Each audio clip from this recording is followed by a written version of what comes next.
Two Dragons and a Lion. The Romeo Magical has won the Derby. It's going to be Daytime Nemo.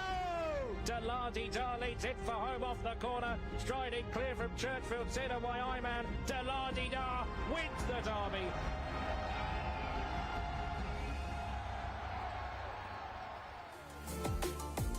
Well, I've seen that 3 nights in a row and it still gives me goosebumps. We are here for the third night of round one of the Star Sports and TRC English Greyhound Derby of 2025, live from Towcester, looking beautiful in the evening sunshine.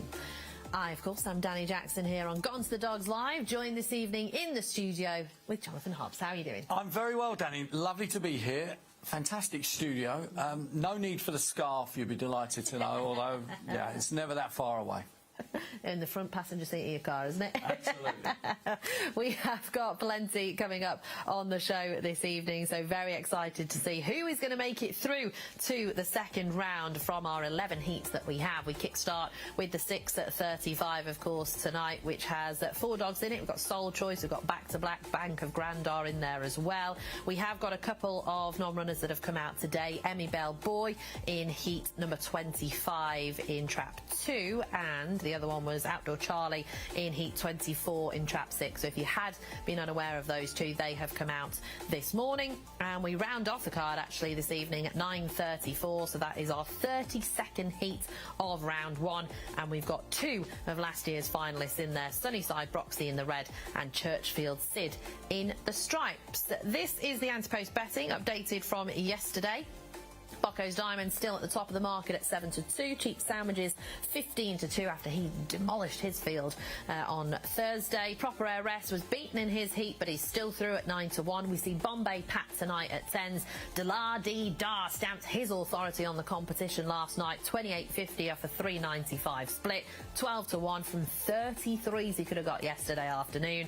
We see Droopy's Plunge, Headford Asher tonight, and Barntick Bear. And in the mix there was March on Freddie, who was running on to finish second yesterday. But it's not just me and Hobbsy that you have the pleasure of your company this evening. We have also got Jason Barrisford running around the grounds. Jason, how are you doing? Who lives in a house like this? Obviously the number one, the mighty PL, who is all about times, but sometimes times aren't too kind. Now, this is me and you from a few years ago. Yeah, that's on my phone there. Dave Lawrence and Clive have put up some old footage of Go Barking Mad, and that is me and you. I was so shocked. I think you were too when I just showed you it as well. It's quite incredible, but it's great to see the good old days, if you like. I don't think you've changed that much, but me, it's horrendous. Yeah, I mean, I heard the voice, Jason. I didn't even know it was me, but you know, things change. Anyway, moving on. What a brilliant derby it's been thus far. It's been great, and wasn't it great to see Delardi with that scintillating performance last night? It's the reigning champion and bounced back to his best. Brilliant. It was incredible, and it must be special to call all derby races special, but to call a race like that must just give you that extra little tingle. Yeah, yeah, of course, yeah, and I think you could see the emotion on Liam's face as well, which is brilliant. That Billy caught just after he'd kind of collected the dog as well. So, yeah, it was brilliant. It is nice to see the reigning champion with some kind of chance to regain his crown. So, yeah, brilliant. Delighted to apart. Who's impressed you the most? I like Cheap Sandwiches. I've liked him from the word go. I was really impressed with him in the Irish Derby. He got beat a length by the great Bocco's Diamond. I just think even he's not breaking that well, Cheap Sandwiches, but again he's just showing good pace all round. I didn't think he came home that quite hard. No, I'd imagine that Graham and the family have probably got a little bit to work on as well. So yeah, Cheap Sandwiches was the one that impressed me. I remember those old Go Barking Mad days. You like Cheap Sandwiches, if I recall. Tonight is an interesting card. A few very short, few matches, few toughies. Yeah, there are. I mean, Droopy's Plunge was in the juvenile behind Proper Heiress and Bocco's Diamond. He ran, well, he finished in front of Bocco's Diamond, but he ran really well. And I think he's got a decent chance tonight. Very, very short. There are a few shorties tonight, actually, but I think probably Ballybola Joe at around the 6-4 mark. I was really impressed with him in Ireland in the juvenile in Tralee. So he's a dog that I quite like from a good draw. Yeah, there's only one way that we can finish this. I was watching I've watched everything, but last night on the very final race, you made the most curious noise at the end. So come on, for the camera. We'll leave that to the judge. I do love it when he says that line, leave that to the judges. Fantastic. He's had to say that a couple of times as well over the last couple of nights. But will he say it tonight? Are we going to have some close finishes? Hopefully so. But, well, Jason can't rest on his laurels too much. We've got to go back to him now because we're chatting to the Star Sports boys. Thanks, Danny. It is absolutely buzzing down here. And as you can see, I'm with a bevy of beauties who have got some bevies as well. I'll see you later, girls. See you later. Now, one thing that we've noticed throughout the first 2 days, now into the third days, our traditional piece with whinging bookmakers. Here we go, whinging bookmaker number one. Car News, how did it go yesterday? As usual, Jason, we left it behind. We're just a charity case these days. We're just come here to pay out everyone. We bring money, we go to the bank, we bring it here, we throw it out. But you always get it back, don't you? Not always, but we give it a good go. Look, it's a long way. It's 6 weeks of racing. The first round is always difficult. It's 32 heats. There's plenty of short ones. There's plenty of opinions. Generally, they've spread themselves out this year, but there's a few we want to get after tonight. Well, I know you're a good judge. Who's the best bet of the night? Ooh, best bet of the night. I think Ballymat to bet at odds against now in I think it's a forerunner race. The puppy is one I wanted to be with. Realistically, short ones, we want to be against table toppers. That's the one we want to get tonight. I'm sure we've got some enhanced multiples on the board as well here today. Plenty to give away. Look at this, Chase. We've even got some Star Sports glasses ready for you. I'll have those. Thanks. I bet you would as well. Thanks, and in the till. Thanks, Con, and thanks for having a shave as well and looking nice and presentable. And talking about having a shave, here's one who hasn't had one for 25 years, I imagine, Lofty. Just don't get a turban of grey, Jason, like, you know, it's aging very distinguishedly. Now, you know me. We're old friends, aren't we? Are we? Yeah. I have never put you under, but I was watching the programme yesterday. Delardidar won so impressively. We're going to have 16 to 1. We're not going to go any shorter. What's the price of Delardidar? I haven't got a clue. I haven't looked at the online feed. Do we shorten it? 12 to 1. They come here and ask us nice if it's 16. We'll probably lay them, not for a fortune.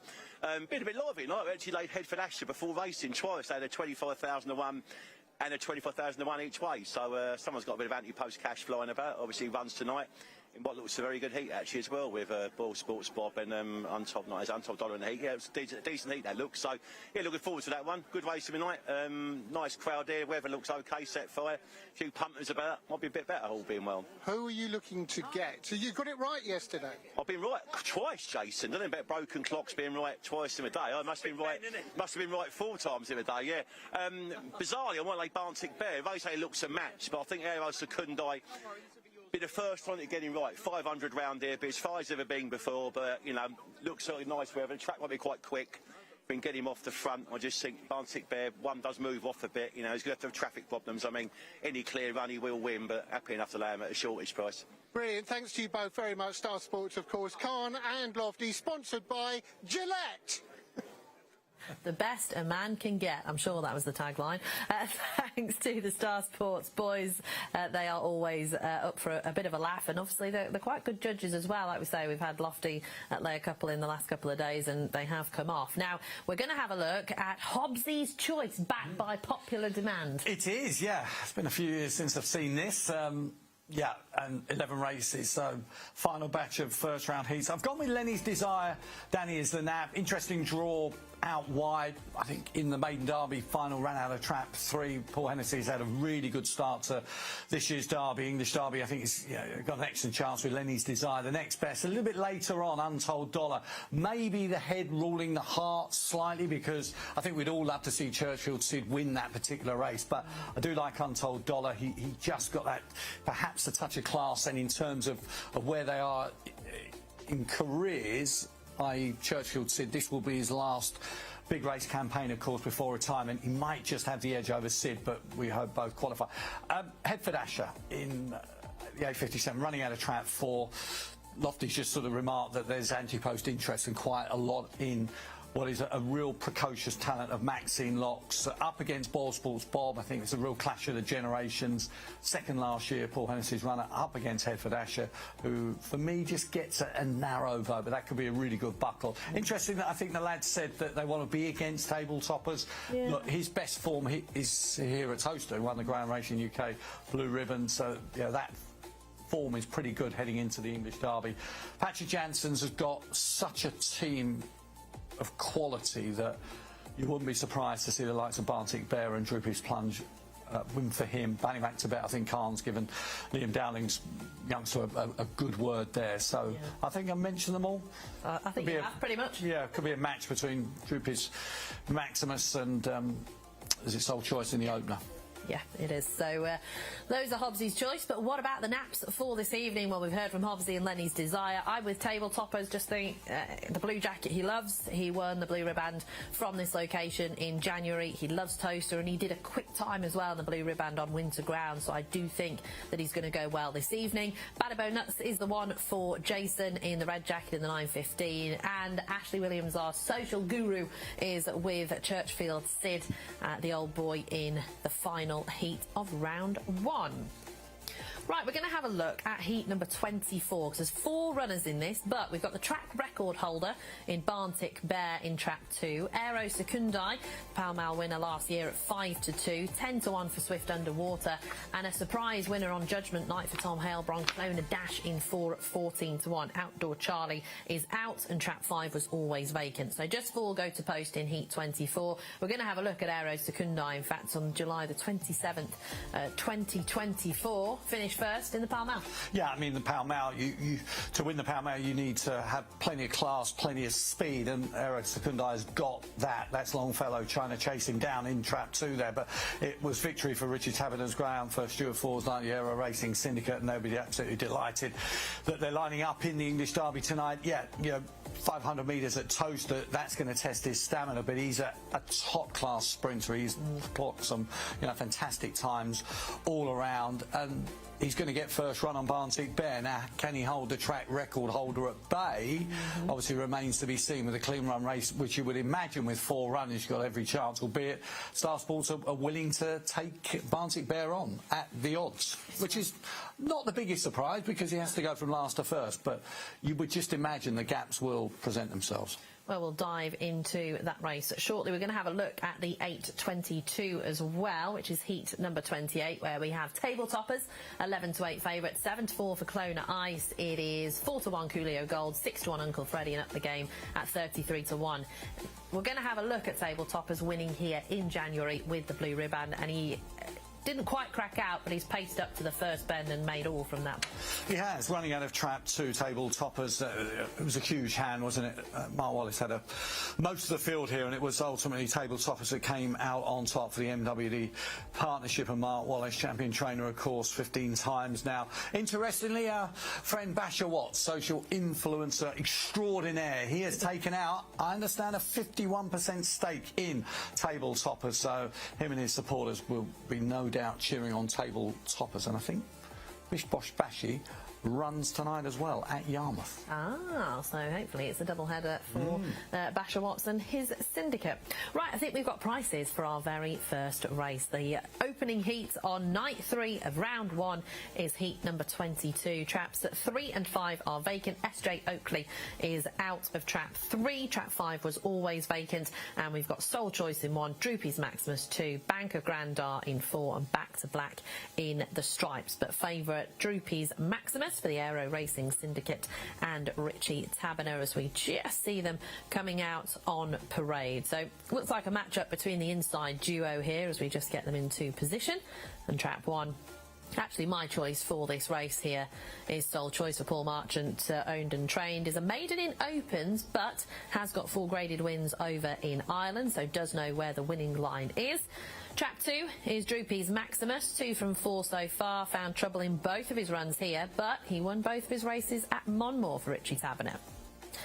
Trap 3 is vacant. Trap 4 is a bitch, Bank of Grandar, who is a talented local grader, is 10 from 40 with 11 seconds on the card as well, but this is the toughest task to date for her, for Matty Richards.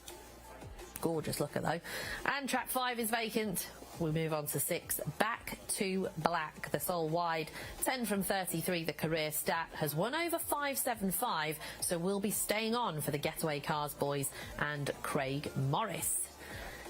How did you see this one, Hobsy? Well, ultimately, I think it's obviously a match in terms of prices between the 1 and the 2, Soul's Choice and Droopy's Maximus. I think we got a chance to see Droopy's Maximus. Success at Monmouth. We're going to show you this greyhound winning for Richie Taberner.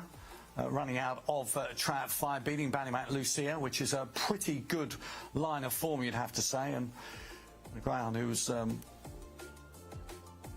in fact, on this occasion, beating Serene Highway, I think it is. But nevertheless, a really good run from Droopy's Maximus. And when you think got 28.11 on the card, and clearly, you know, stays well, given a win over Sixpence last time. And I think the further they went, the further Droopy's Maximus careered away. So it looks a progressive type of riches. But we're both in the GWA Star Sports Media Tipping Competition. And, you know, when I looked at this, I thought...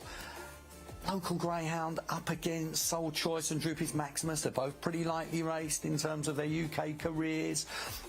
You know, Bank of Grandar knows every single grain of sand. Could she cause a little bit of surprise? 25-1 into 16-1. Wendy Richards is the mother of Matty Richards, a trainer now, formerly had the licence herself. She was one of the first trainers, if you like, who I saw this evening, which is always an omen, isn't it? But look, she's up against it. I mean, Wendy says she's going to have to bang out, run the race of her life, but it's just great to be a part of the English Derby. And they had 2 runners this year, which is good. Yeah, and the thing is as well, she's only got to beat 1 home to actually qualify for next week, so it's not out the realms of possibility that this, you know, local can make it through to next week's second round. The words phony war have been used in terms of the first round. It happens, you know, the Irish Derby and the English Derby alike. You've got 100, I think in this instance we had 179 runners for a 192 competition, so a few non-runners, hence why we've ended up with 4 or 5 runners. You know, I think these things evolve, and maybe next year the entry system we looked at. But ultimately, for connections, they're delighted, because if they're in a 4-runner race, there's more chance getting into the second round. It's all about qualification. You know, Craig Morris has had to withdraw one of his runners today. Wouldn't it be great for him? He's got Back to Black. Running out of trap 6, if you know, they get a big run out of trap 6 here. You know, Craig's getting his fair share of winners at Yarmouth, has a good quality of greyhound there, and he'll be looking for a big performance from this greyhound, who's only had 10 from 33 in terms of strike rate. That's as good as any. Certainly is. Now they're about to load up trap 4, Bank of Grandar, getting a lift to the boxes because she doesn't want to walk there herself. It is rather warm, to be fair to her, and they're about to go in. 10-11 just ticks on for 2, Droopy's Maximus, 2-1 for Soul Choice in the red, 7-2 for Back to Black out wide, and 16-1 from 25s for trap 4, Bank of Grandar. So with Soul Choice here on the inside at 2-1. And they're about to load, I think.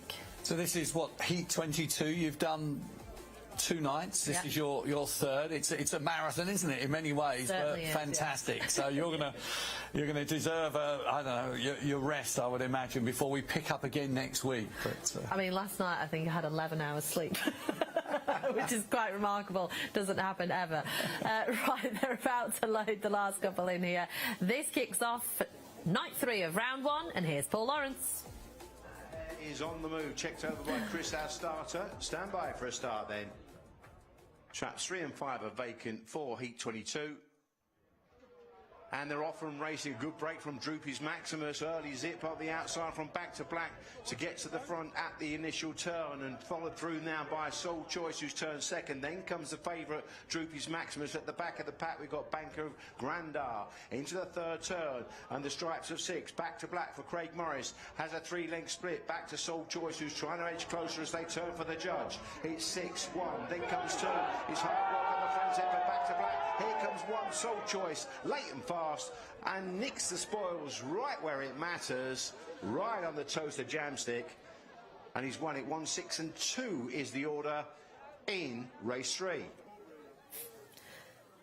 First round, Heat 22, it is trap 1, who has won Soul Choice for Paul Marchant, who owns and trains, was a maiden in Opens prior to the first round of the Derby, and what a way to kick your Open career off. Exactly, yeah, pretty lately race in the UK. Sole Choice got an Irish car, but they'll be delighted with this. I mean, Droopy's Maximus was trapped in front, but just didn't have the early pace to hold the likes of Back to Black, and ultimately Sole Choice has taken a bump there. Droopy's Maximus is always going to have to play catch-up, and Back to Black has run a great race off the front. I mean, no answer ultimately to what is clearly a progressive sort of pause. They'll be absolutely thrilled. Again, Paul knows the time of day, and Sole Choice is just proving too strong for Back to Black as they hit the winning line. 29.13, and it's a good time that, I think, from off the pace as well, Hobbsy. Yeah, I think we're going to. I think the weather is a telltale sign as well. We're going to see slightly quicker times. I was here Thursday, and you know they're markedly slower than some of the trial stakes victories that have been happening in recent weeks as well. But this, I think you can tell initially it's going to be slightly quicker tonight, albeit 28.50 wasn't too bad from Delardi-Dar last night, was it? So, but certainly Thursday was definitely a lot slower than it was last night. I think it's likely to quicken up even more now. Yeah, I think it will. So we'll have to wait and see what goes on with maybe Barntic Bear, because of course we know he's got form on kind of the autumn ground in October when he broke the record in a standard open of 28.44. So Delardi-Dar went close enough to that, 6 spots off it last night. But you can see here Sole Choice just powering down the inside. Has moved off ever so slightly, but they always do. 1, 6 and 2 all through to next week. And there is Sole Choice heading back to the winner's podium. Back to Black and Droopy's Maximus join, and Bank of Grandar unlucky in 4th place, but she was always going to be up against it really. But commiserations to Wendy and Matty Richards. She's not quite made it through to next week, but the dream was alive for a little bit. Absolutely, always good to be a part of the Star Sports English Greyhound Derby, but fair play to Sole Choice. Well done to Paul Marchant, Chelsea boys, and they'd be thrilled. Winner at Newbridge and Kilkenny, Sole Choice, and those that followed them, his Irish card might just have taken the price against or to beat Droopy's Maximus, so well done. Yeah, he was he your pick as well, Hobbsy? He wasn't. I was with Maximus. Oh, you were with Maximus, sorry, yes. So I was with Sole Choice in the tips. Aye. Over here. First blood to Danny. After timing. There is Mick Keneally, done a cracking job. Always looks so smart, Mick, as well. The new general manager. He's retaken over the reins at Toaster as we go back to Jason. Well, I'm here with Paul Marchant, Sole Choice. Wow, he knows how to battle. He does. That's one of the reasons why I bought him. If you look at his Irish form, no matter who he's up against or whatever, it always gives 100%. So that'll do for me. I mean, sometimes it can be a bit tricky when it's just a forerunner event, because you had a strong stayer in there as well. Obviously, Craig's dog went off in front. So to come back and show that resilience was quite something. Yeah, I'm not going to say that I expected it, but he looked like I thought he'd qualify. When position when he turned second, I thought he'll qualify. You know what I mean? So it made it more enjoyable to watch it than normal. So I'm very happy. I've got to say, Paul, that when I saw you walk, it's absolutely baking. You look more tired than he did. That's because I didn't get home till 1 o'clock last night, and we had an accident on the motorway yesterday as well when we were bringing the other dog. So it was like stress the whole way through. Oh, I'm sorry to hear that. Well, you needed to pick me up, and you've certainly got that. I was all right because we qualified last night as well, so I'm all right anyway, and this is the way you do it. 2 through, winner tonight, brilliant stuff. Cheers, thank you very much indeed. Thank you. Lovely, cheers now. Cheers.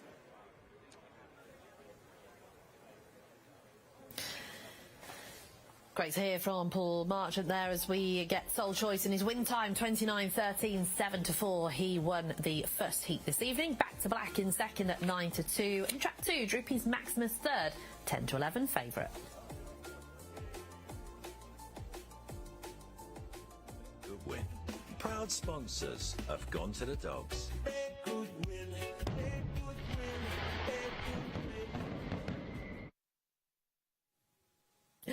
Now we are going to have a look ahead to a couple of heats this evening, and the next one will be, I believe, heat number 30, which is coming up at 8:57. We've got a vacant box there, track 5, but an exciting type in Headford. Asher in 4 for Maxine Lock at 11-10. Boyle Sports Bob 2-1, 6-1 Untold Ruble, 7-1 Fabulous Sonique, and Droopy's Metaphor is 10-1. We're going to have a look at Headford Asher at Hove back on the 26th of April. He has been dominant in his 3 runs so far. He has. has, yeah. I mean, a really exciting talent for Maxine Locke, Headford Asher, absolutely dominates. It's a very fast time as well from Headford Asher, and of course, you know, it's a step up in class as such from the Ho Puppy Cup to heats of the English Derby. But nevertheless, I think the pace is there. He's a real strapping youngster, and I think if you called us on the previous show, the sort of question was really for connections, do they go for the Derby this year or do they wait for next year? And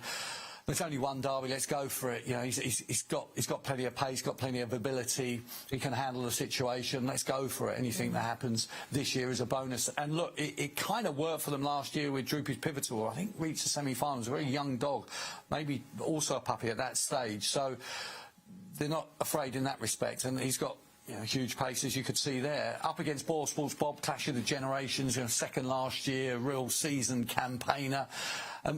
Kind of reminded me in terms of looking at the lineup there, it shouldn't just be about those two. You've got an Angel of the North winner in Untold Ruble in 3. Fabulous Sonique is just a fabulous greyhound, isn't she? She's really well named, wins races over 4 and 6 bends. If you take your 5.75s at Romford as your 6 bends there, real resolute, loves it here at Toaster, never stops running. Droopy's Metaphor coming from Kennel in Form, Craig Morris's. So yeah, it's a really good race. But I'm going to go with the up-and-comer. Up-and-comer in track 4, Headford Asher. We're also going to have a look at the final heat that rounds off round 1, and trap number 4, Untold Dollar, 2-1 is favourite. 9-4, Sunnyside Broxy and Churchfield Sid, both Derby finalists last year. Pain Barrier 6-1 and Aero Boris at 14-1. So the bookends for me are fascinating against each other in the first round. We're going to have a look though. Churchfield Sid finishing first back in April at Perry Bar. He loves it there. Yeah, this was the semi-finals of the Art Laurels, and yeah, things didn't quite go to plan in the final, not disgraced behind what was a wonderful race that Irons of Sydney won from Druid Say Go. But Droopy's Churchill said, I think was third on that occasion in the final. But yeah, this was what he does best. He was so resolute to land the spoils, loves to go off the front.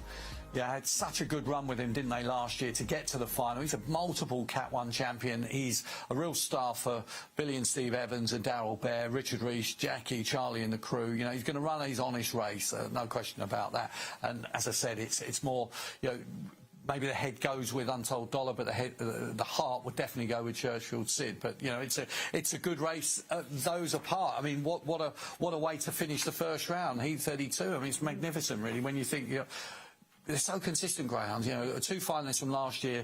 Sunnyside Broxy always throws you, but he was known as Ballymac Gizmo for Liam Dowling. Now with Ted Soppett, of course, Ted's doing a great job.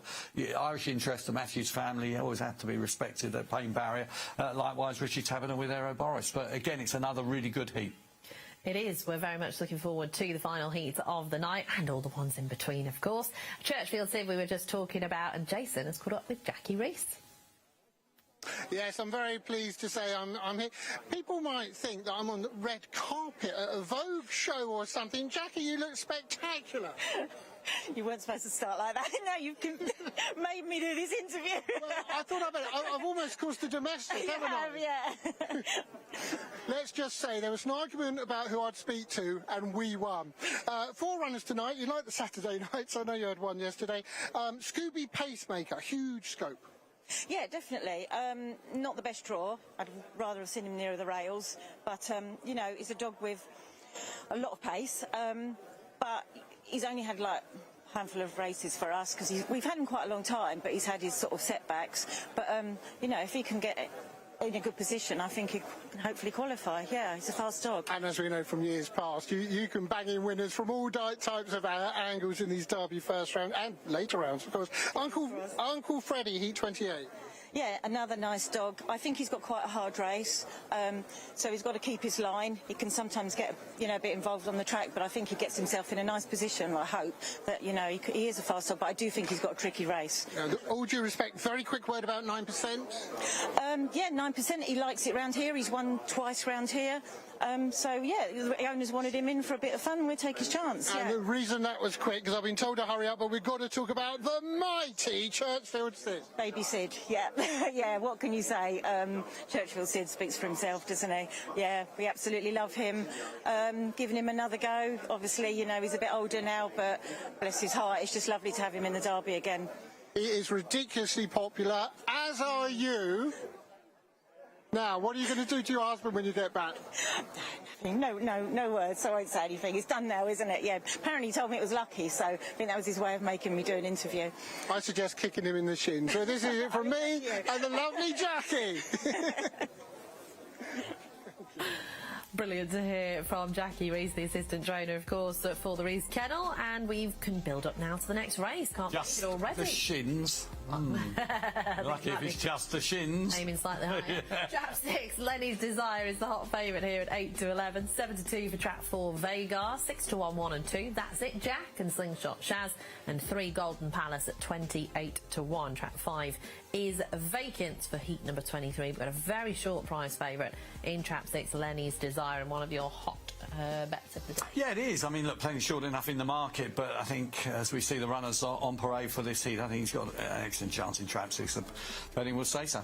Trap 1, that's it. Jack reached round 3 of the Irish Derby. He's seeking a double after winning an Open at Sunderland, beating Lightfoot Clio back on the 18th of April.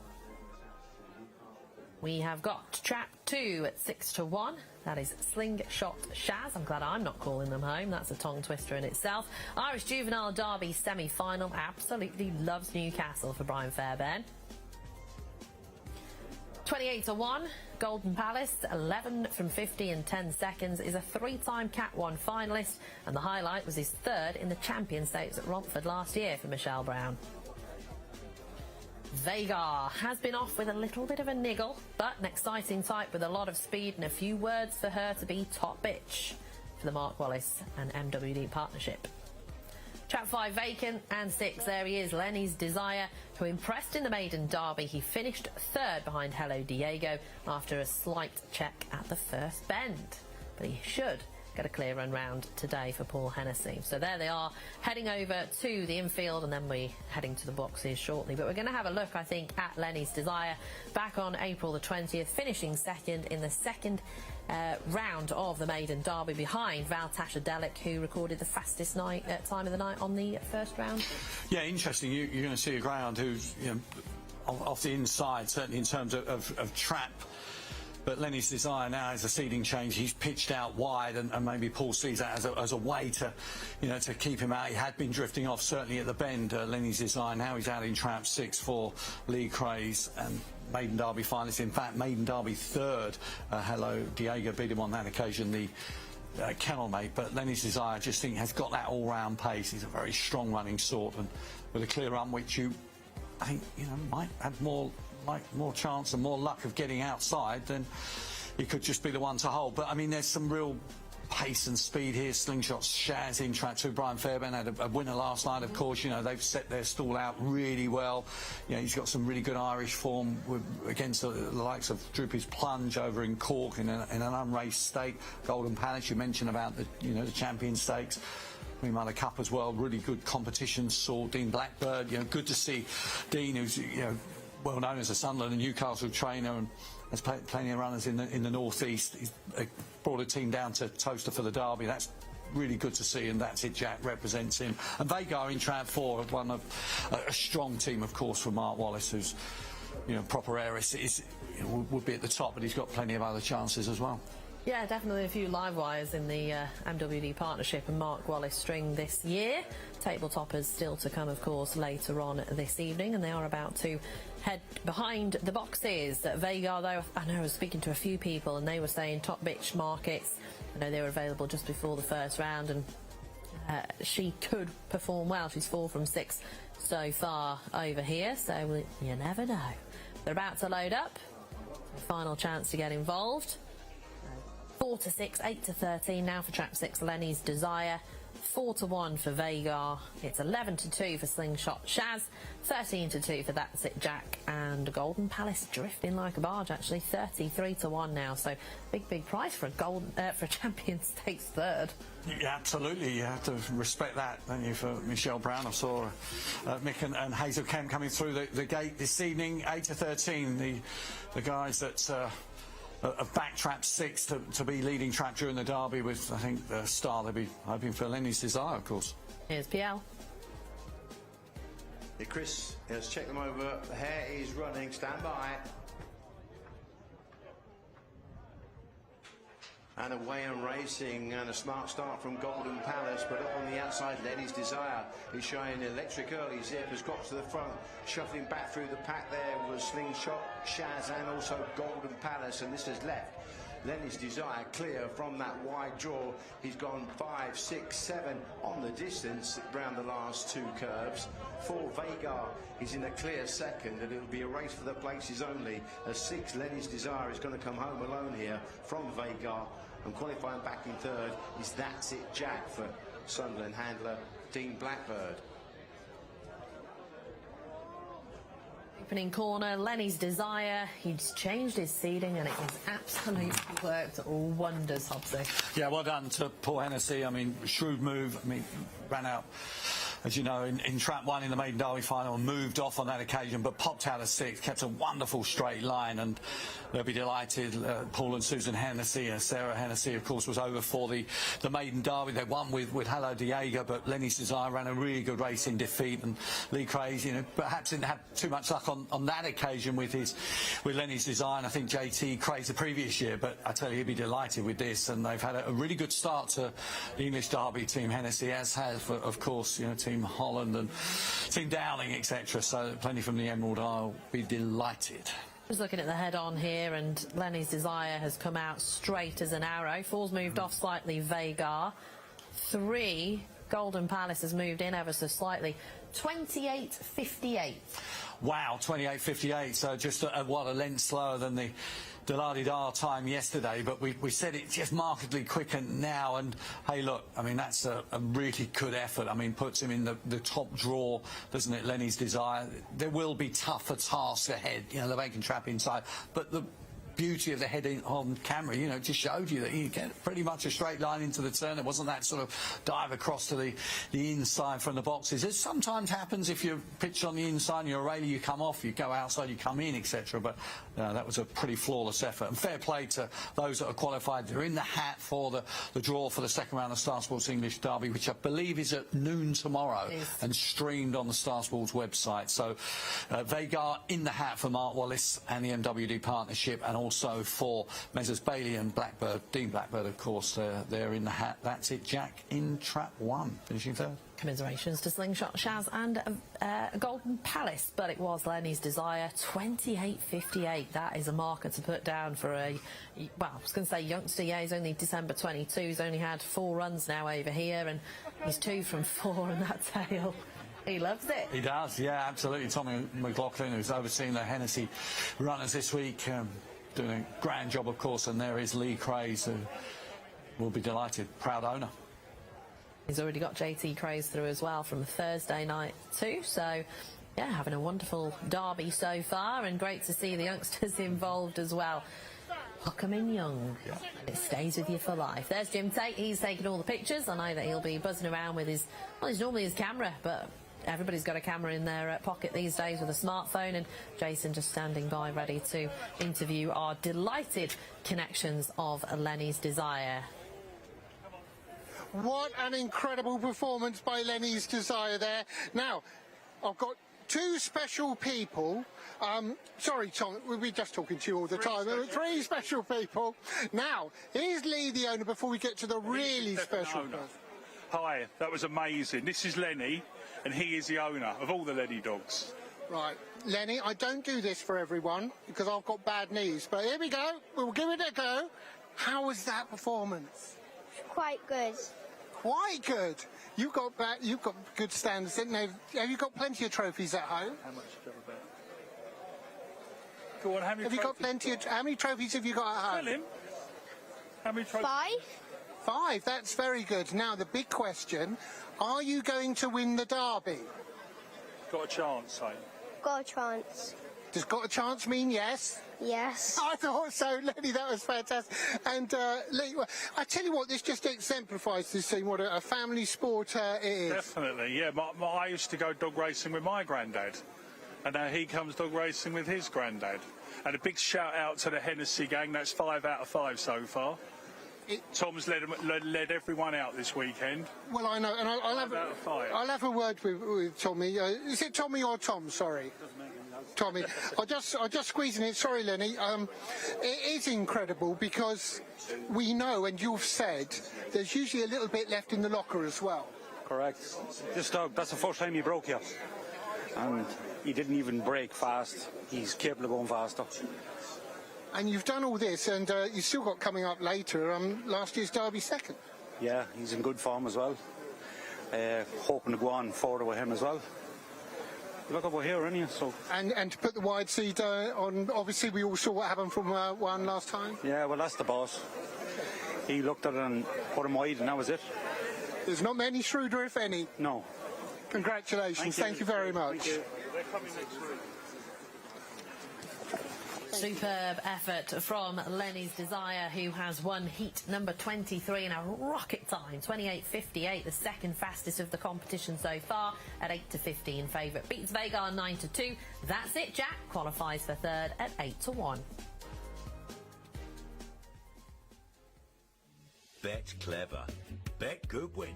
Proud sponsors of Gone to the Dogs.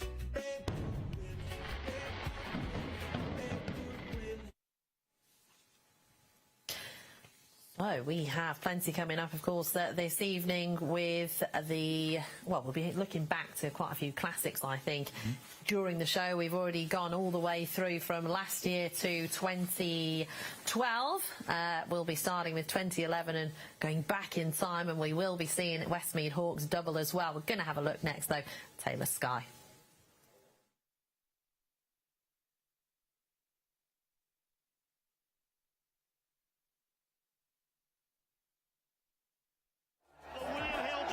Greyhound Derby final of 2011. Taylor Sky, track record holder, is going to go off favourite here. 7-4 as the hare spins round. 9-4 Barefoot Bullet. 7-2 about Razzle Dazzle George. 7-1 bar. The hare is spinning round. And there they go, racing out towards the first bend. Taylor Sky out fast. Barefoot Bullet. Kahina Cash up with the pace as well. It's Taylor Sky who goes round in front. Up in a second was Westmead Guru. 5 Barefoot Bullets after this. After these go 4. Razzle Dazzle George. They race down towards the second last bend. It could well be a Charlie Lister Derby yet again. Into the record books walks Charlie as Taylor Sky comes around the final bend. The trap one Hoodoo goes out the sky to Taylor Sky. What a great run for Steve and Becky Taylor. Taylor Sky, trained by Charlie Lister.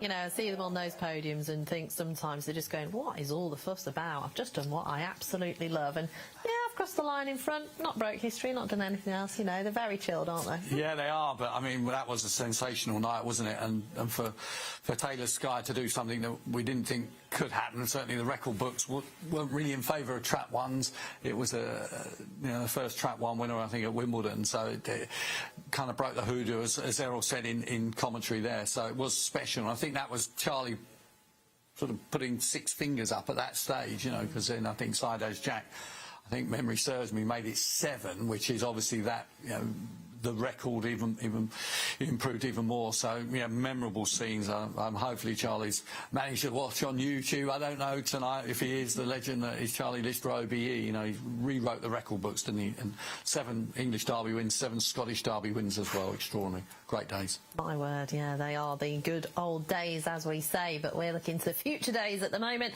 and we're going to go back to Jason. We need 2 more for the scrum. We need 2 more. These are my 2 props here. Now, we don't usually do this. We're going to talk about Croker's Planet in the last. We do that normally. But first of all, there's a man here called Steve Jones. Steve, you owe me an apology. I'm over sorry for soaking you in champagne, Jason. Laughing gravy at what year? 2016, was it? I stunk of champagne until last week when I watched the show. Now, Croker's Planet, Graham Holland, obviously absolutely flying. Here is John Croker, obviously been at the Valley. Yes, he was at the Valley. He went over to Steve Jones. He took a few dogs there from us there, and they went on well for him. And we decided that we'd give him a go here, you know. And no trap 5 tonight, so plenty of room to manoeuvre? Yes, plenty of room to manoeuvre. I suppose he'd like runs around it is the only thing that you'll be hoping if we got through tonight. an extra run to help him, you know. And I saw round about 6 to 1 earlier on. Would you play at that? Inexperience, I suppose, is something that just puts you back a bit. You know, you're happy to qualify. I can't believe this. We've got the 8. I'm going to, first of all, very quickly introduce everyone. Kevin Phillips. Steve Jones. Zin Rogers. Lucas Rogers. Freddie Mortimer. Kelly Mortimer. Tom Croker. John Crocker. Right, come down here, boys. Down here, quickly. We're going to form this scrum. We're going to form a scrum to finish it off. I need my 2 props here. You lots get in. Here we go. Everyone in behind. And charge! Oh my word. Priceless. He brings a different kind of energy than... Yeah, you didn't see me do that on Thursday, did you? I mean, I wouldn't have the kahunas to do that, but Jason is just phenomenal when he does things like that, and it's brilliant. But, yeah, fantastic. I bumped in those guys earlier, and I think there's a minibus coming down from, or coach coming from the valley, so they're supporting, of course, the Croker's dog in the last, but the guys, John Croker and his son Tommy, they're from Galway, so there's support from Galway as well. So, yeah, hey, look, it's across the board, but, yeah, really good story, that one. And did they say 6? I think he said 6 to 1, didn't you? Yeah. If you think that 6 to 1, and that's trained, that Graham's trained by now a certain, what's his name again? Graham Holland. Yeah, that's the one. Yeah. G, but yeah. You don't often get Graham Holland runners at 6 to 1, do you? No, not when they've been having such a good run of things. I've seen Rachel on the podium twice yesterday with Faye Point, Susie and Faye Point Harvey. Susie was superb. I mean, she's won in both of the first rounds, in fact, all the last 3 years now. She's made it to the second round, the third round. She's made it to the second round again. She's phenomenal. Faye Point Harvey as well. He won last night. So I think they're doing pretty well, the Holland team. We've got quite a few of their string in. Yeah, absolutely. And, of course, I think on Thursday it was the turn of Bocco's Diamond and cheap sandwiches. So, yeah, across the 3 nights, not for the first time that their runners have kind of dominated the first round in many ways. And they'll be hoping that continues tonight. They will indeed. Right, we've got our next heat about to be... unveiled. Here we go. Trap 2, Barntic Bear 3 to 1 on. Wow.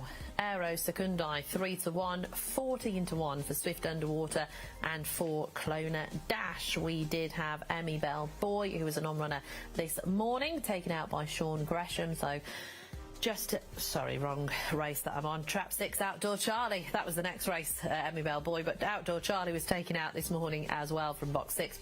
Box 5 was always vacant. I'll tell you what, shall we have another look at Aero Secundii's career highlight in the Pall Mall? Yeah, no, we saw this earlier. It was a absolutely great performance, wasn't it, to win the Cat 1 there. Great that, Kevin Boothby and the Boothby family brought the Pall Mall back, took over Oxford and got it back open, and to resurrect the Pall Mall was sensational, really. One of the most famous competitions in greyhound racing. So, and this was a great effort, wasn't it? On the inside, he just oozes class and speed, and he's kept up the gallop all the way to the wire. It's a different animal, 500 metres at Toaster than 450 at Oxford, granted, but yeah, he's got form round here, really fast times. He's a top-class sprinter, is Aero Secundii, who can get 4 bends, as you saw there, but he's going to have to stretch them out, and he can stretch them out, but whether he could hold a Barntic Bear who's in full flow down the far side, who's not held up by a wall of grounds in front of him, and on 1 or 2 occasions he can pop the lid, Barntic Bear, but it's about just qualifying for a dog of that ilk, albeit he's a ridiculously short price today, and you'd be disappointed if he didn't win given those odds. Nevertheless, longer term for Patrick Janssens, Kevin Deere, Paul Carpenter, it's about qualifying. It is, Barntic Bear, he's the track record holder, 28.44. We've had a couple go close, 28.50 yesterday, 28.58 already with Lenny's Desire. It's going to be quick tonight anyway, we know that, but do we usually see kind of track record performances off the front, don't we? So if you're leading into that first bend, you've got a pretty good chance. You've got more of a chance, of course, absolutely, but there was that glint in the eye from Carpo at both, mentioned earlier on the previous show, that the Star Sports preview, and also on the draw, that with all the great champions that have been round Toaster and all the runners that have been prepared for this year's Classic and the Trial Stakes, and also some of the major competitions, whether it be the Blue Ribbon or the Maiden Derby, there was still Barntic Bear at the top of the tree when it comes to best times ever at Toaster. Here is Swift Underwater, who comes here without a trial but reached 3 Cat 1 semi-finals as a puppy for John Lamb. and he's looking for a way to escape the parade at the moment. We've got the track record holder in 2 at 3-1 on. This is Barntic Bear. 15 from 38 is his career stat. In fact, we haven't. We've got Aero Secundai first, so we'll go with him. The Pall Mall winner. We've not seen him a lot this year, but we've seen quite a few greyhounds that have been kind of laid out for the Derby. Absolutely fly around the 4 bends. There is track 4, Clona Dash for Tom Halebron. Surprised on Judgment Night at 25-1. Beat Droopy's Plunge. Was an absolutely sensational effort from Clona Dash on that occasion, and he's got a lot of speed early, this lad. He's actually my pick for this race as well. I'm going a little bit crazy. Ooh. Yeah. Why not? Are those sorts of odds? Yeah, I mean, look, there's going to be plenty of support, we know, for Barntic Bear, but you'd have to say, like, Swift Underwater's a fast dog, Clona Dash a fast dog, but they're up against, you know, the track record holder here over the 2 bends, Toaster in Aero Secundai, and the track record holder over 4 bends here at Toaster, Barntic Bear. So you could argue, albeit they're in a 4-runner race, you know, there's not many tougher heats or tougher grounds they could come up against, you know, track record breakers here over 2 and 4 bends. I mean, you know, is that bad luck or not? Probably bad luck, but equally, there is 2 vacant traps here now, so they've got a chance of qualifying. They do indeed. Now, I've not seen Barntic Bear. Ah, there he is, in the distance. He's having a bit of a warm-up away from everybody else. Some greyhounds just like their own company, don't they? He's like me, no. Yeah, he's one of our major stars. I mean, look, I don't even think is there a major trophy on his mantelpiece? I don't think there is. I mean, he was runner-up in the Premier Greyhound Racing Puppy Derby to a certain untold dollar last year, so that form has been massively upheld, but he's always there or thereabouts. He raised the roof when he won, stepped up over 6 bends last year. Derby final night last year, 7-12. I mean, the biggest cheer of the night when Barntic Bear just dominated, he went away. And that will be an option for them, I'm sure, once again, if things don't pan out in the Derby. But I'd love to see this dog go all the way and get to the final, because he just gives this connection such a you know, great thrill. Just his style of running. Yeah, I think I've spoken to Paul Carpenter a few times. He was on the podcast actually last year as well, and when you start talking to him about Barntic Bear, his face lights up every time, because this is, you know, their champion.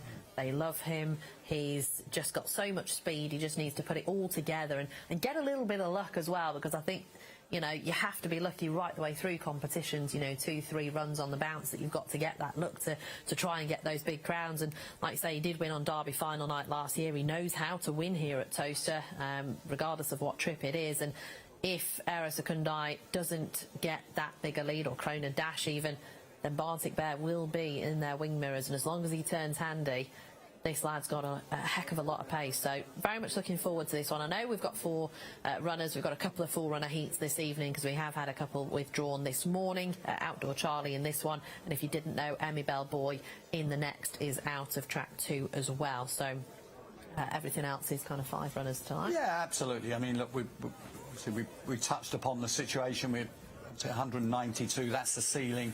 Didn't quite get to that in terms of the entry, and then obviously off the back of non-runners. So it's all about qualification. And next week we'll have the full quota in terms of the second round.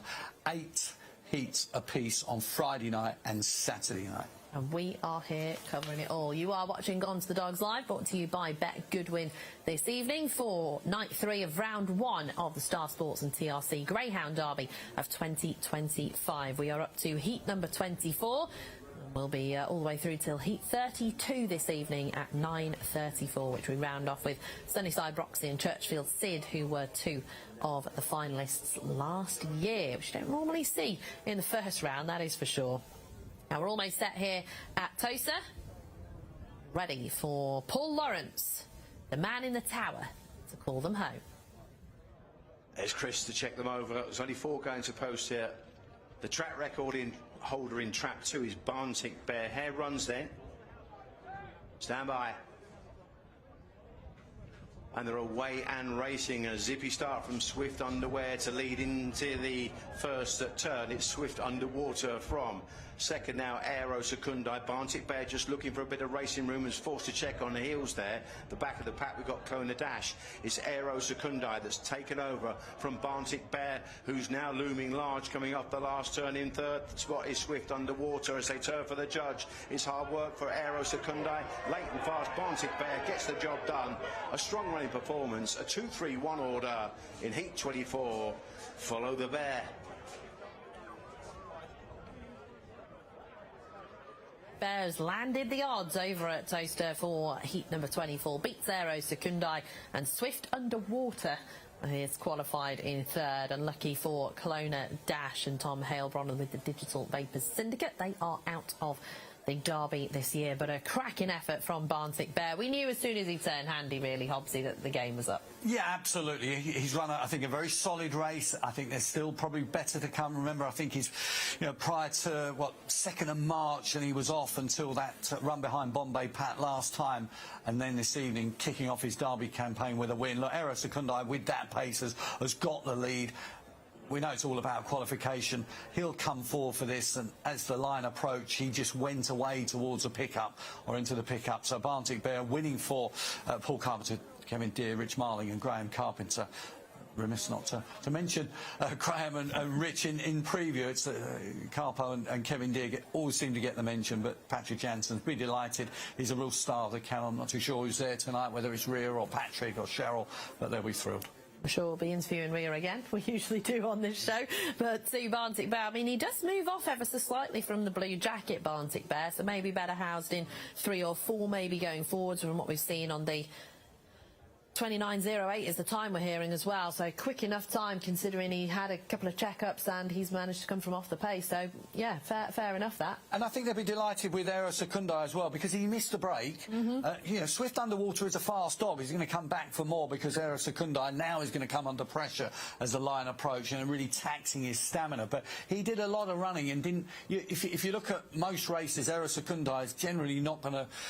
He's going to lead early, not off the second bend. And that's what's happened tonight. It's almost just before halfway he's kind of hit the front and then go on. So he's going to be coming back to his field. So look, I think there's an off the front performance to come from Aero Secundai. They're in the second round. That's the main thing.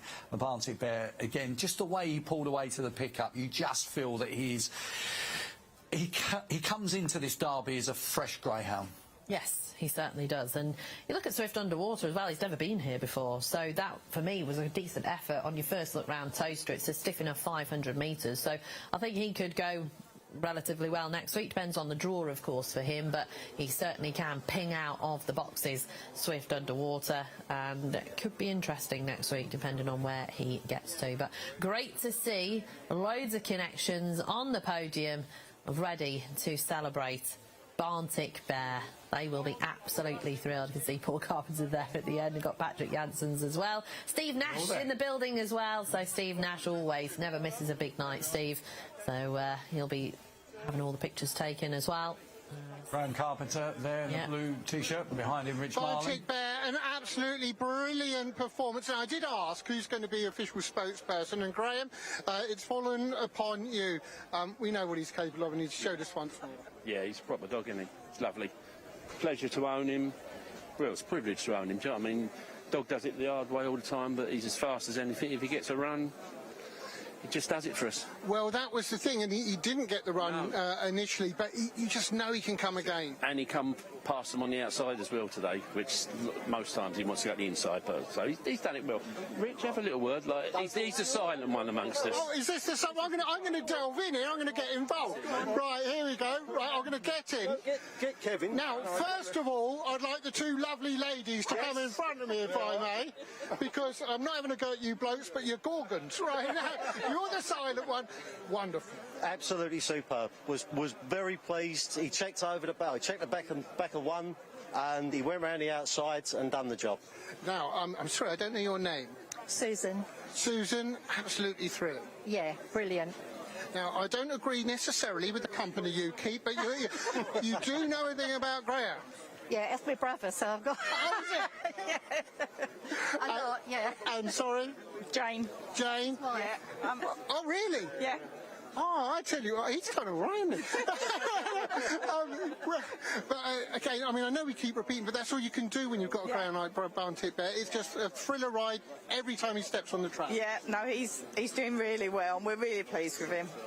Well, what I'm really pleased about, we've now got 2 official spokespersons for Barnett Bear. No more Graham, no more Paul Carpenter, no more Kevin Deere. The brilliant Barnett Bear. Thank you. Thanks, Jason. Cheers. Thank you. Thank you.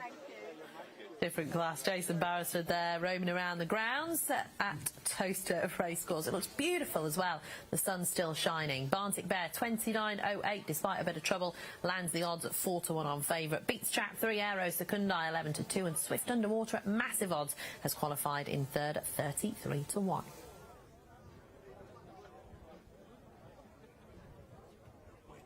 Proud sponsors have Gone to the Dogs.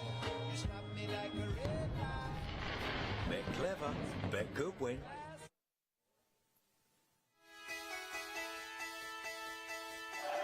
The hair is going round for the WilliamHill.com Derby final for 2010. The favourites in Trap 5, 2 Malign Jack, hoping to keep his unbeaten record and trying to make it 6 from 6 over here. Away we go, racing up towards the first bend, and away fast is Lyrie Mover, and it's going to lead into the first bend from 2 Malign Jack racing in second. After these comes third, Adagio on the outside, then comes One Around Classic. After these comes 3 Bandicoot Taboki, and on the back is Cruise 95. They come down towards the second half bend. Oh, there's bumping between 2 Malign Jack and Lyrie Mover. They come round the final bend, and there's precious little between them. Lyrie Mover and also 2 Malign Jack. Here comes One Around Classic at 3. Bandicoot Taboki. Oh, Bandicoot Taboki on the final stride has made it Charlie Lister's 5th ever Derby winner.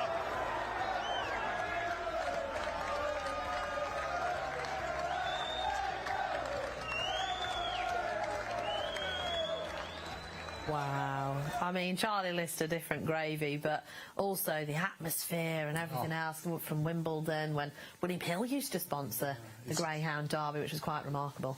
Every single Greyhound Derby has an extraordinary atmosphere, and the celebrations are just everything. I mean, it was the same with Liam last year, Liam Dowling, you know, here at Toaster.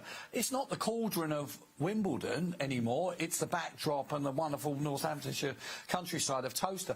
But the generating that atmosphere, you can do it. And that night was, again, a massive night. You know, Ray White and Charlie Lister combining with Bandicoot Tapoki. It was the first derby on the when they flipped the track round, you know, right in front of what was the Miller stand, so the main grandstand was defunct by that stage. So that was extraordinary in itself, and the way that Bandicoot Tapoki, if memory serves me, you know, coming from off the pace, he never kind of did that as much, but things opened up nicely, trained by the master in Charlie Lister, and I think what's memorable in that is that Bandicoot Tapoki and Kind of Ready had finished first and second in the Monmore Puppy Derby. I'm suggesting the previous year, I think it was. So, and I can't even remember who won the Monmore Puppy Derby, whether it was Tapoki or Kind of Ready. Kind of Ready went on to win the Derby, if you remember that extraordinary battle with Fair Symphonic. And then Bandicoot Tapoki won the next year, so both came out of the Monmore Puppy Derby first and second. There you go. Does breed a lot of good dogs, to be fair, the Monmore Puppy Derby. Right, I think Jason's found someone else. Yes, I'm here with Jim Tate now. Whilst we're here, he's a brilliant photographer and he's always making hand gestures at me, sometimes with a different amount of fingers. Now, I told you, Jim, I know you like to gabble. You've got 30 seconds to sell yourself. Go. Okay, brilliant here at Toaster. Lots of photos, many angles. They're all going to be on this website here, which is jimtatephotography.pickfair.com. I'll have them all up tonight. They're normally 24 hours before you can purchase them, but all the way through the Derby, they'll be there on this website. Time up, Jim, out the way now. I've got another very special guest, very special indeed. We all know her. It's ka-ching! It's Cash Point Carly. Evening, Jason. Evening. Now, you, as ever, have been doing good deeds today. Yeah, we've had a really busy day. We've been at Lingfield Park horse races today. We've had some retired greyhounds there, and we've also been trying to promote our Keep Welfare on Track petition, which is we're calling on the government to introduce a statutory levy on the bookmakers to improve, to get more money out of the bookmakers, really, to, improve and continue the great welfare work that we do. Absolutely brilliant. And you've got this here, this pamphlet tells you all about it, and hopefully this will go all right. It's got a QR code, which I'm going to try and use. We did practice this, and then you go straight. How do you do it, Carly? Hover it. This is cracking TV, it really is. Right, there we are, and Ka-ching. you do it, it's as simple as that, and you go to the petition, there's the petition, sign the petition, thank you very much, ka-ching, cash point Carly. Thanks, Jason. Brilliant. I don't think I've ever seen Jason be so tech savvy. He's very good, isn't he? With an iPhone as well and QR codes. I'm really impressed. Times are a-changing. It must be.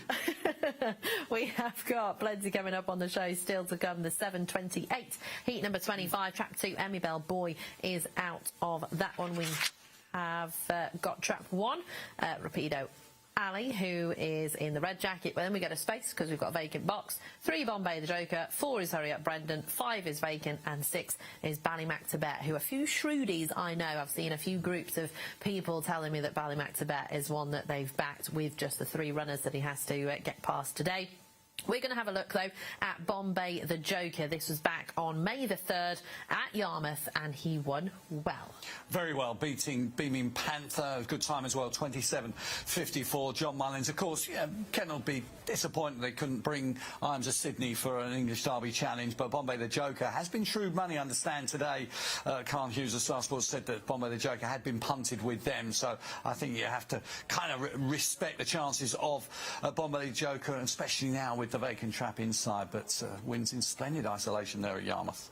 For the Bombay Racing and John Mullins team. So that is trap 3, Bombay the Joker in heat number 25. The quickest time of the field, we've actually got trap 1 with a 29.14. So I don't think any of them in their trials have dipped under the 29-second marker, but we've got a few decent dogs in this one. And Ballymac to Bet, August 23, Ballymac Best and Ballymac Minton for Liam Dowling.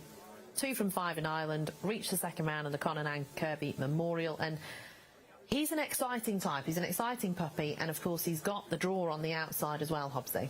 Got the draw on the outside. He's one of Liam's unexposed types, I think. Year after year, before, of course, Delardi-Dar won the English Derby, Liam was getting regular finalists, and a lot of them were unexposed Ballymac dogs and bitches, and here's another one, and clearly got plenty of ability that has been again nibbled at today. So I think there's going to be a real battle. Good trials, 28.88 for one so young. He's only a pup, of course. August 23, draw outside, pretty good as well.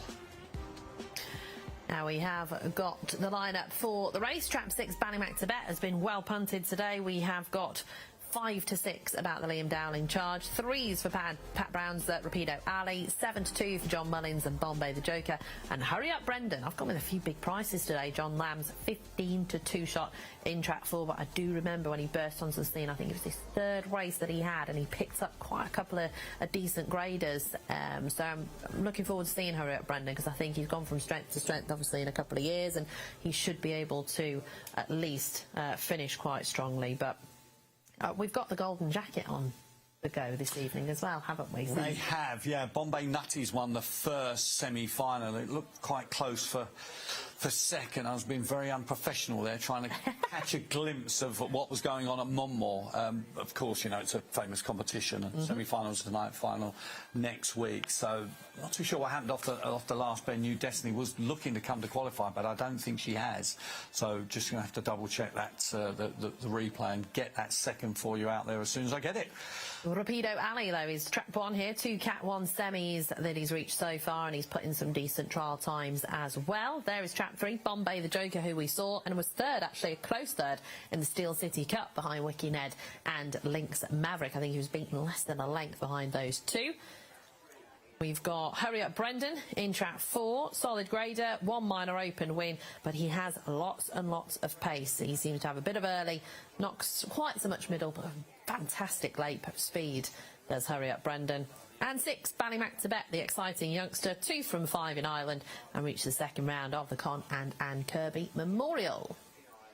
So that is our full 4 going to post for our, well, 6th race here at Toaster this evening, but heat number 25. We're absolutely whizzing through the heats this evening. I always seem to think that the first...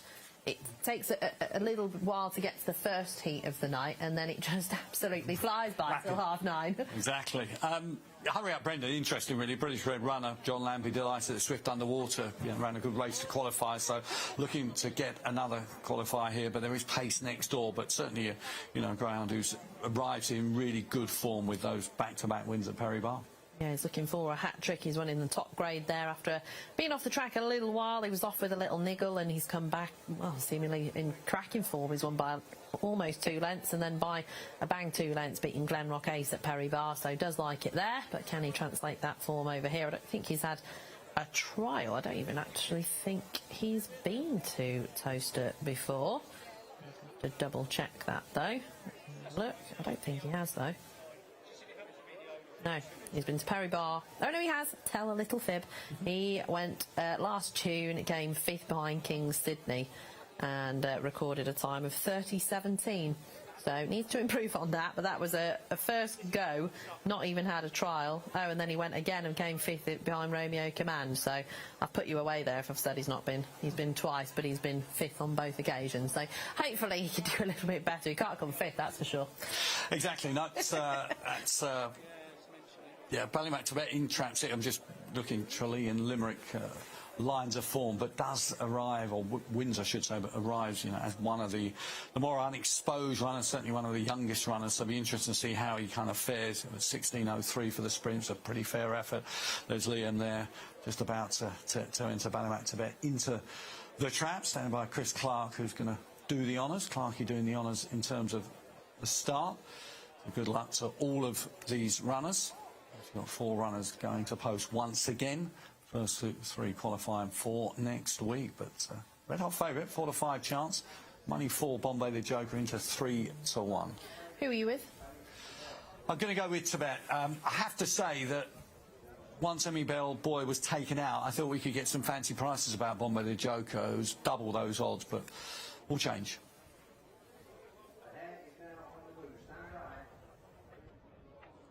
Heat 25. And they're away and racing, and Hurry Up Brendan is the first to show from the boxes and leads into the turn, just in front of Bombay the Joker, who's second spot, and then comes Rapido Ali, and he's just got taken off his feet, the pup. Ballymac Tibet the favourite, but he will be staying on. Now zooming up on the inside, Rapido Ali grabs the lead going into the third turn, ahead of Hurry Up Brendan, who's cried enough. Weaving late through the pack is Ballymac Tibet. As they turn for the judge, it's Rapido Ali, who's out in front and clear, and beats the odds-on favourite Ballymac Tibet, and it was close for the all-important third qualifying spot between Bombay the Joker and Hurry Up Brendan, and we'll leave that to the racing manager. Ah, that's one for the judge. Rapido Ali, the winner in the red jacket for Heat 25. He did come into this with the fastest trial time, 29:14. He'd already reached 2 Category 1 semi-finals, so a nice enough tight Rapido Ali. 10 from 37 for Patrick Brown and Mr. Hurd. Yeah, and his last run actually happened to be at Hove, and that was behind a certain Ewan Benny. That form was, I suppose, in many ways frank last night, with Derek Knight's runner winning his heat, and well done to Hove trainer Pat Brown, because they'll be delighted. Rapido Ali sticking to the fence and leading down the far side and kicking on, getting first run. I'm sure Liam, he's going to be delighted with the performance of Ballymac Tibet. Yeah, left it really at the boxes, stayed on well, but joined issue with Rapido Ali down the far side towards the pickup. You just feel that he's going to learn a huge amount from that. Looking at who's got third, the all-important qualifying spot, and I think maybe Hurry Up Brendan has just managed to hold on from Bombay the Joker, because he got an absolute lightning start out the boxes, Hurry Up Brendan. I think early on in his career he was more well known for coming from way off the pace at Perry Barr, but he seems to have sharpened up his trapping since then, and I was feeling hopeful for all of about 10 strides, and then the class of the other couple just came through. But I mean, he's rocketed up to the bend, he's given them a toe into the race. I mean, Ballymac Tibet, the feeling is for me that he will just get used to the bends. He looked slightly unbalanced on the first turn, but I think as a puppy, he's just going to be learning all the time. That's a fair shout, yeah. I mean, even at that stage, that third bend, you know, didn't really get into top gear until sort of the second half of the race, but begins to moat now. Yeah, fair play to Hurry Up Brendan, showed good speed, but really couldn't have anything to respond to the charge of Rapido Ali down the far side, who's run this really well, and well done to Patrick Brown and the crew. But 6 running off for second.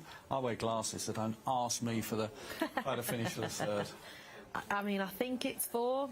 That was my first impression as they went across the line, and I do usually go with first impressions. There's our usual member of the team. She's defected to Star Sports this evening. She'll be covering all of the interviews, is Emily Wallace. That'll be good. I mean, look, Emily sort of stepped in before Jason there, but she's talking to Jade Brown, wife of Patrick, of course, and you know, Jade did a lot of work with us on RPG TV, and you know, she's really good, so it'd be interesting to get some words from her. But if not, make sure you catch up with the Star Sports social there.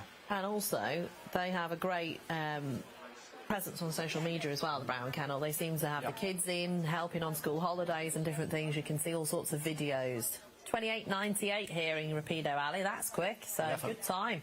28.98. I do think the track is running rather quick tonight, though. It's certainly quicker than it has been, I think, over the last 2 nights. I would think, anyway. Well, certainly Thursday, and then really, I think when we saw that 28.50, and you think, wow, you know, that was a sensational effort. But yeah, all smiles from Jade and the family there. So hopefully Jason's going to catch a word with her.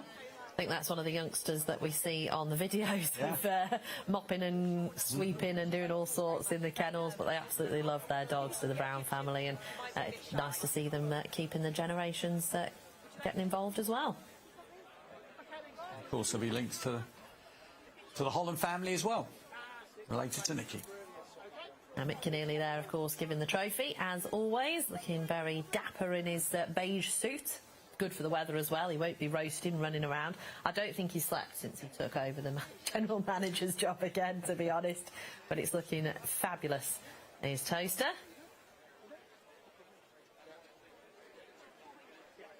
So wonderful performance by Rapido Ali, and hello. I've got an old friend here. Hello, Jay. Hello, how are you? I'm very well indeed. Good. Yeah, no, absolutely delighted to be up here. What a performance. Yeah, absolutely. You know, he didn't really break that well, but showed some lovely pace down the back straight. You know, used all of his 5-on-5 hove ability to, you know, push on and dig deep. And yeah, done the business. I'm absolutely delighted with him. Really proud. Delighted for the owners. And without getting unduly streaked, the hove massive are doing rather well. yeah, they're not doing too bad. Yeah, we've got quite a few through, so just have to be, you know, thankful for some good draws next week, and hopefully we can go again with some more. And the owners are? Doug and Glyn Hurd, they'll be at home cheering him along. I'm sure they'll be absolutely delighted. It's absolutely wonderful for them. Couldn't be prouder of him. Well, nobody deserves it more than you and your family. But Sean is there. I know she's done great things in the past, climbing mountains and everything else. Yeah, absolutely. Yeah, definitely. Kira's due to do a 5k run actually in October as well, in aid of the Portsmouth Greyhound Trust there as well. They get involved. They absolutely love it, and yeah, they'll be delighted. It's a great win for the whole kennel. You're an absolute superstar, Jade, as is Rapido Ali, and you, Sean, and best of luck in the draw tomorrow. Oh, thank you ever so much. Thank you. And here is the result for heat number 25. Rapido Ali has broken the 29-second barrier, 28.98, 100 to 30. Beat 6 Ballymac Tibet, who have learnt a lot at 8 to 11 favourite. And track 4, Hurry Up Brendan, did get third over Bombay the Joker. Commiserations to connections of Bombay the Joker.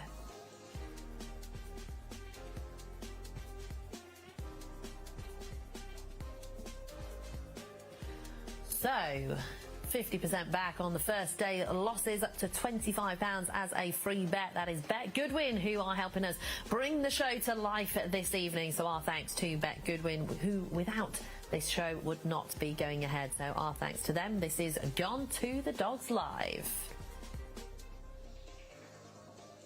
Now we are going to watch or go back in time. We're going to go and be kind of ready here at, I think, Wimbledon.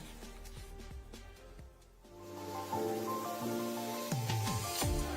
time has come to crown the champion of 2009 for the Blue Square Greyhound Derby final. £100,000 the winner. Ballymac Russo in track 2 is the 2-to-1 favourite. Here comes the hare. Away we go. Fierce Phonic's out quickly here on the inside. Wise Thought tries to go with him, so does Buddy Macruso. Piers Phonic goes around the first bend in front and scampers on. 5 kind of ready, moves up in the second, then comes 6 Wise Thought. After these comes 3 Final Reason. It's Piers Phonic. Some 4 lengths clear into the third bend. Kind of ready staying on. After these comes Wise Thought. They come round the final bend. It's Charlie Lister and Piers Phonic with a length lead. Kind of ready's closing. Kind of ready got there. Just got trap 1. Piers Phonic inside the closing stages. What a run. Mark Wallace's first Greyhound in a Greyhound Derby final. The champion trainer has usurped Piers Phonic and Charlie Lister, who broke well and led. But what a run from Kinda Ready, the complete outsider at 25 to 1. What a run that was from Kinda Ready to give Mark Wallace his first Greyhound Derby win, and that was a young Patrick Janssens as well. He was the kennel hand, of course, to Mark Wallace all those many years ago. Right, we're going to have a look at what happened yesterday, a few of the highlights from last night.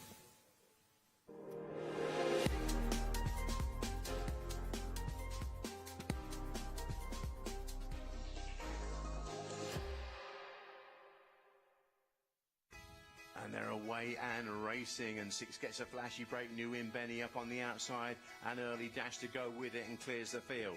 Coming off the last bend, they're well clear of the 4 run, and Racket or Brute running on late up towards the line. 6 holds on. New in Benny from Missile 1, who put up a gritty effort with qualification back in third for Racket or Brute. And we're off from racing, and a flashy break from Hopes and Palumpa. Early pace up on the outside from Ginger Shelby to challenge. Meeting the sandwich there was no better feeling, but he's tough and he's gone round in front. And it's 4, his kicks again, booted clear. No better feeling, yes sir. 4, 3 and 6 the qualifiers there, with Hopes and Palumpa back in second. Ginger Shelby in third. And away and racing, and a good break from Tricky Wiggles up on the outside. Also on the inner is Faye Point Susie. His droopy superstar, who's looming in the wing mirrors. She kicks again, Faye Point Susie. She's game and sees it out well. 2's beaten 3, with 5 Tricky Wiggles qualifying back in third. Rachel, she loves this place, doesn't she? Yeah, she loves this place. She's been here, it's the 3rd year in the Derby. And she's had a litter of 1 pup and survived. Once she got out, she'll be very hard to catch, so yeah. And away and racing, and Delardidar's bombed out the box, and he's dashed into the turn with a clear 4-5 length lead. He's in a hurry here. Gunslinger is next in the field, 8 lengths clear of the chasing pack, headed by Druids All Go. Then in behind this one comes Clona Curly, and up towards the line. This was straightforward. It's on the distance, lads.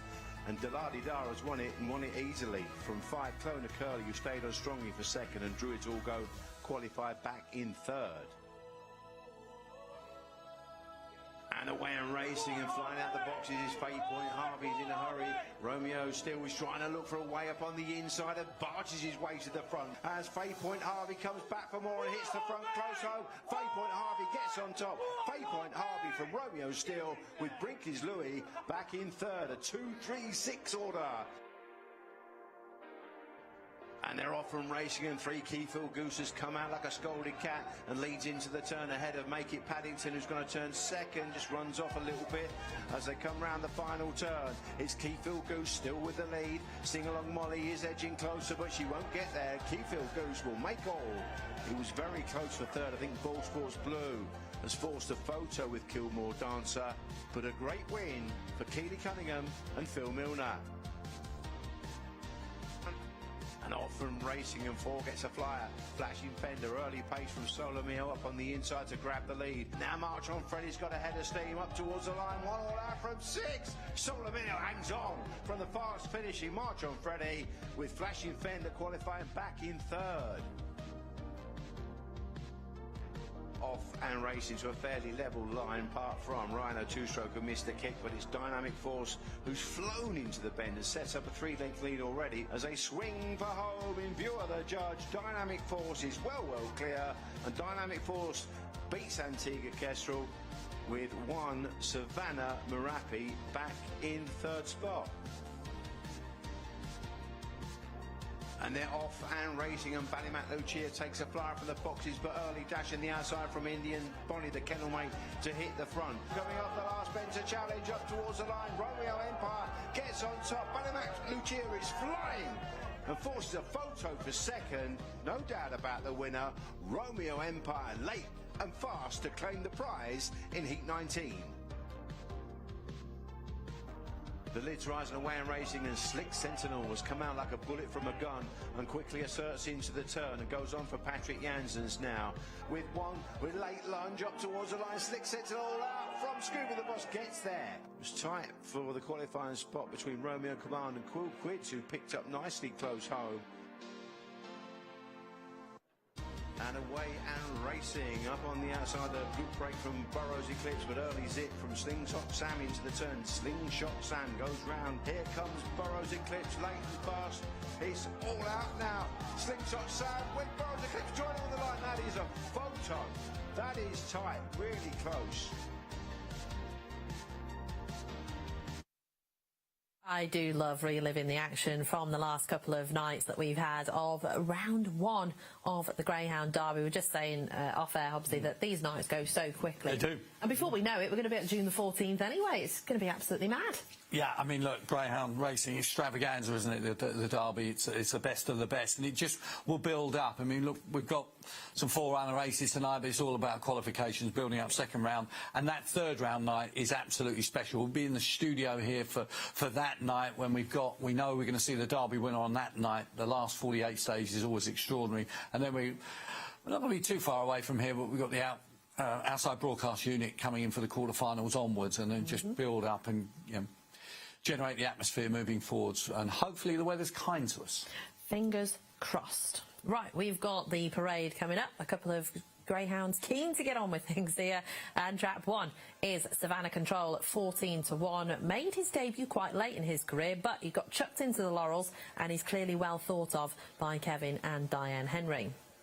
We've got trap two, who's not there. So trap three, Scooby Pacemaker, is at 4-1. Third in the Conan Kirby Memorial last year, and reached the quarter-finals of the Irish Derby for Mr Noble and Richard Rees. We have got trap four, Salaker's Slick. Semi-finalist last year, was behind the imperious Churchfield Sid. So knows how to go deep into this competition, and Peter Arnon's already got a couple through as well. I think he had two big prize qualifiers on Thursday.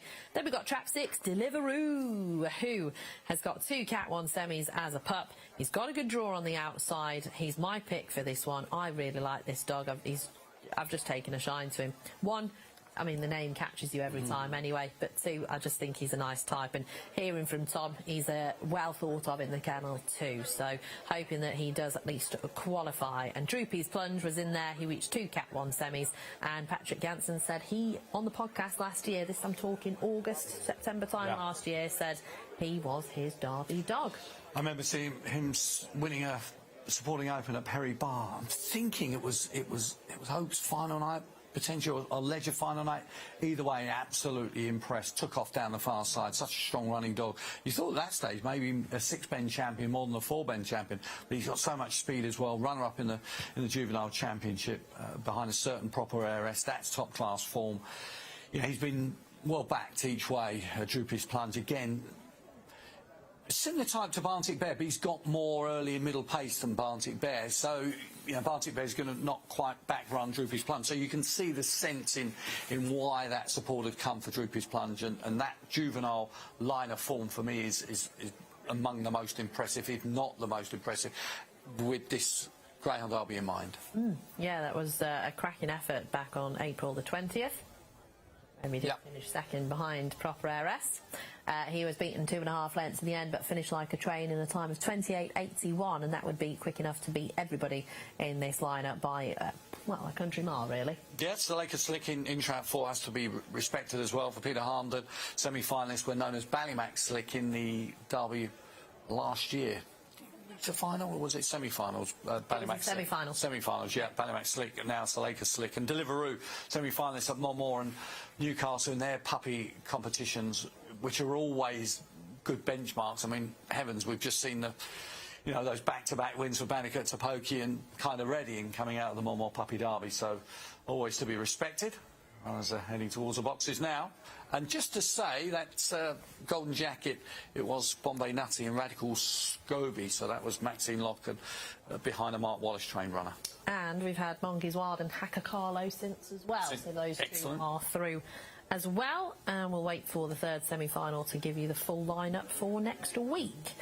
But they're about to load. This is heat number 26 of the Greyhound Derby of 2025, and they're loading the boxes. So, as Chris Strong running short.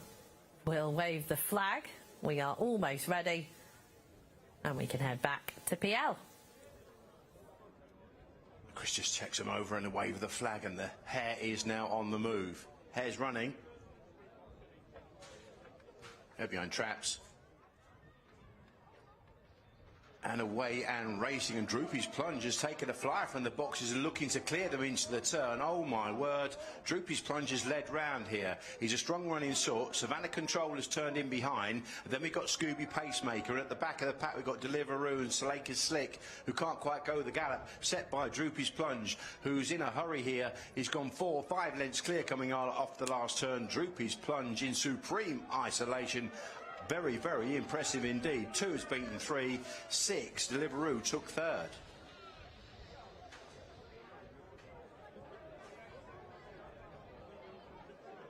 They get in second, and Deliveroo was back in third. So, all those that listened to the podcast last year and backed him anti-post. 50-1. Yes, he was. So, hoping that he... well, I'm sitting on a ticket that looks pretty at the moment, Hobbsy. Look, when a dog of this class and calibre, traps like that, holds his position into the bend, and if anything going away from them going into the first bend, you know it's a race against the clock. Haven't had that time quite yet. We expect it to be a very fast time. That was brilliant from Droopy's Plunge. It's another success for Patrick Jansen's. Good start to the Derby. Barntic Bears already won for them, and now Droopy's Plunge for the 3 tall men, Syndicate, Roy Ball and the crew. They'll be thrilled with that. 28.64.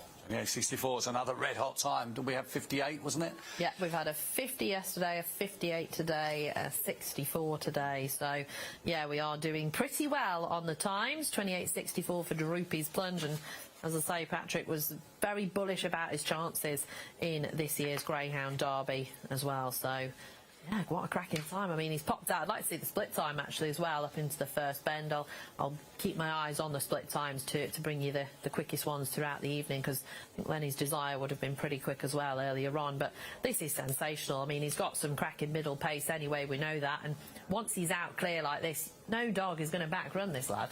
Not at all, no. He's really strong. I think PL said just as the hare was spinning round, you remember he ran on very, very well to claim second in the Time Juvenile Championship from Bocco's Diamond, who was eventually third, but Proper Eris, of course, won. But that form line has been franked again. It has indeed. Our fastest split so far was actually Hurry Up Brendan with a 4 seconds. Now we're hearing that Droopy's Plunge might be a slightly nervous type because he's not gone to the podium. He also didn't parade either. So the connections are there. Sans dog. So Jason is down at the podium there, and I know he will be gathering the thoughts of connections once Jim Tate has gathered them for a photograph. So he's not going to get in the way, and then we will head back to Jason. Well, Droopy's Plunge, you may know what's missing from this picture. No, in all seriousness, Droopy's Plunge, sorry, madam, is nervous. He's nervous, yeah. He don't like crowds and people. He's fine with us and the people he knows, you know what I mean? But that's why, and he's very easy upset sort of thing, you know what I mean? And then he goes in panic mode, and no, we just keep him away from the crowds, really. Well, he certainly went into something at the start of that race, and, well, you know what Plunge is capable of, and Julie showed us. Yeah, he's a very pacey dog. I really like the dog. When we had him with that nervous sort of bit, he was hard work, really hard work. But Cheryl and Rhea, they persevered with him, and they done all the work. You couldn't even clean his teeth, you couldn't cut his nails, and it was hard work, trust me. So, but now he's as good as gold, and you can see that in his running as well. He's more consistent. He's, you know what I mean, he loves this track. He's trapping, he stays, and, you know, he has it all, really. If we went back 4 days and I'd tell you you'd have the 3 days you've had, would you believe me? I don't want to be big-headed, but yeah, I would. Because it's just great performance after great performance. I've got to say, the one that a lot of people have been, you know, I'm going to say now, don't you? Command, so popular to get through. It's just brilliant to see. It is, you know, and I must thank all the owners I have, like Roy and Graham, and you know what I mean, and Dave Firminger to give me all these dogs. You know what I mean. If I didn't have them dogs, I couldn't do it. You know what I mean. So they're a massive contribution to that. You know what Mike and Kevin and Star Sports doing with sponsoring the Derby. You know, it's lovely for them owners to come down here, enjoy this facilities, enjoy the spectacle. It's a beautiful track, and I can't praise it enough. It really is. And talking of owners, I'm going to have a word with Roy, if I may, Roy Ball. That was special. Very special. Well, listen, as Patrick says, we know he's a real nice dog. We bought him on race from Michael Dunphy. He went with John Linehan for his schooling, won the big race at Cork, broke 28, but obviously a very quirky dog. But Patrick and ladies have got him lovely at the minute. We saw him juvenile, you know, he can produce. And as Patrick said, Patrick's got him doing it consistently. So, with a little bit of luck, let's hope we go a bit further than Droopy's Donut last year. Yeah, I was going to say, you've owned a few good ones in the past, Donut, you mentioned. Shadow and Droopy's Donut. And can I just say, I've got an end night going off at my ass, so girls, can you save me some beer for when I get back? Thank you. And do not, under any circumstances, Roy asked me to say this, he was too embarrassed, start a game of Naked Twister. So don't start a game of Naked Twister. Oh my word. I've never played that. Right, we've got the result through for heat number 26 of the Star Sports and TRC English Greyhound Derby of 2025. Droopy's plunged 28.64, 20 spots off the clock. 2-7 favourite. Beats trap 3, Scooby Pacemaker at 7-1. And Deliveroo is in third in trap 6 at 7s. Bet Clever. Bet Goodwin. Proud sponsors of Gone to the Dogs.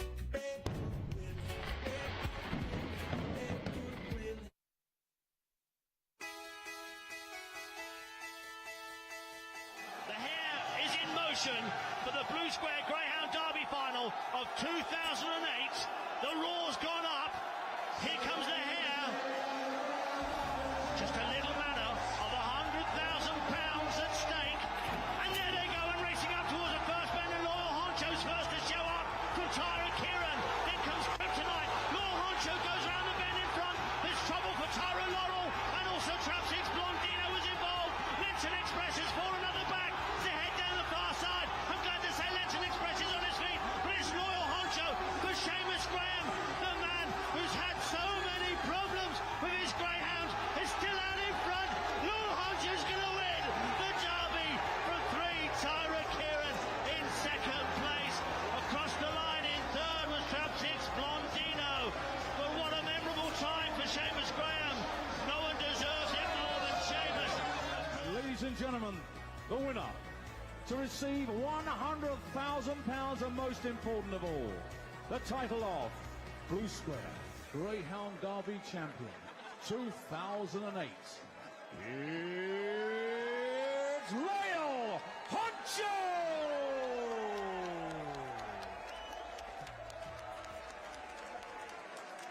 Scenes from 2008, so we are going way back in time now, almost 20 years, but emotional night that was, Hobbsy. Extraordinary, yeah. The late, great Seamus Graham, amazing, really. Another man who sort of had that ambition to win the English Greyhound Derby, you know, the sort of the years and the misfortune of Premier Fantasy, etc., and then to do it, and there wasn't a dry eye in the house. It's just absolutely fantastic, and yeah, no, superb. And I think that, you know, Loyal Honcho the previous year had been in the final and then come back again, so that was, yeah, quite extraordinary night. Wonderful scenes. You recognise the voice with the man doing obviously the intros and the presentation, John McDonald, of course, who's doing, you know, still such a brilliant job at the darts and other events as well. But yeah, you'll never mistake that voice. No, you will not. So we have got, I think, Jason now standing by. So he's been a busy boy. Welcome back to the next in our exciting instalment of Bleating Bookmakers. Lofty, come on, tell us your tales of woe and despondency. I don't bleat, Jason, you know me, I'm not a goat. I was eating pig's ears last night, but I'm certainly not a goat. Yeah, we got out of it now. We were behind early on. It was bang, bang, bang the first 3 races. We did manage to get the Ballymat Tibet dog bet on, so everyone was saying it was Ball Sports Bob Mark 2. So we did fear the worst, still going on the third bend when it loomed up round the outside, and didn't quite get there. That was a quiet bet and eat there, but can't bet without the other side. We did manage to get a few quid there. I actually quite fancied laying Droopy's plunge there. I'd have had about 2 strides worth of value after, you know, and the race was over out coming out the boxes. But yeah, again, nice crowd here tonight. Again, there are not many bets, you know, weather-wise, but a few punters around still. So yeah, we're just about in front tonight. A long way to go yet still. What are you going to do with Bombay Pat? It's 1 to 5, Jace. What do you want to get on that? Come on, like. Well, bet with that. I don't know. Khan's got to without betting up. I can see if I turn round. There we go. Righty, 11 to 8 the 2 dog, 20 to 1 the 3 dog, 11 to 10 the 4 dog. Bit of value on the board there. Well, there you go. You come racing, you can do the bet with that. I'd just like to say, I've just seen you had what was presumably the biggest vodka and coke I've ever seen. Well, wish it was, Jace. I mean, I might have one tonight. It'll be Jack Daniels, that's my tipple as well, not vodka, so that'll be in later on, maybe. That might be later on when I get back home tonight. Yeah, I just want to make sure everyone knows I was only joking, there was no coke involved. You can't drink and gamble. It's the wrong thing to do, and you can't drink doing this job, certainly, like I say. Maybe afterwards, but not tonight. I do apologise for those at home who just got blinded by this halo up there. The angel that is Martin Chapman, aka Lofty, but at least they've got, well, for them they've got a couple of results in the book. I think we had quite a few favourites winning on the first night, couple last night, and yeah, mixed bag I think already so far. Yeah, absolutely. I'm not so sure, you know, whether they're going to want to take on Bombay Pat here, but time will tell in that respect. You know, he comes with a pretty high profile, semi-finalist in the Irish Derby. You know, Graham Holland, of course, you know, trainer to beat in many ways. He's a trainer of Bocco's Diamond. He's had a really good start to the Derby. I like Keelog's run, I have to say, as we show Bombay Pat winning its trial stakes, and you know, at the expense of March on Freddie. Now you can say that March on Freddie, albeit who was beaten yesterday, ran a really good race in defeat. So this form has been franked to a certain extent. You'd have to say Bombay Pat, but going on to land the spoils in a rapid time, 28.60. Yeah, it was a good effort at 28.60, so hoping that he can do something similar this evening. He's priced up certainly like he could at 4 to 1 on at the moment. I mean, Star Sports going 5 to 1 on, but we're going to go back once again to Jason. I didn't come in tomorrow. Oh, I'm very pleased to, you know, you caught us. I just said, give you some context, you must be shattered. Listen, I'm glad I'm not driving here tomorrow. Yeah. Great, you've had a brilliant derby, 4 out of 4 through. Yeah, so far so good. We had one on Thursday, Glory Lord, he was second to Cheap Sandwiches. And then last night we had Druids All Go and Flashing Fender. They both finished third in their races, and back-to-back finished second tonight, so can't ask for any more. Well, you received some bad news earlier about Glory Lord, didn't you? Yeah, you told me you'd bet him each way, so that's probably him gone next round. I backed him at 60-61. But no, in all seriousness, that was some run. Yeah, it was. He didn't trap how he can. But when you think the bet Cheap Sandwiches into clear second favourite, you know, 6 or 7 to 1, he's still 66 to 1. He got beat 2 length. He done 28.87 himself. I've only had him 3 weeks. You know, so he's going to come on with every run, so it's like everything else. You just need a bit of luck, you know, on the draw, try and keep him as close to the fence as we can, but he's definitely fast enough. Well, 4 out of 4 is a magnificent achievement. Looking to make it 5 out of 5. Droopy's metaphor in Heat 30, it's a tough race. Yeah, it's a tough race, and it's a big ask for him. He hasn't raced since October.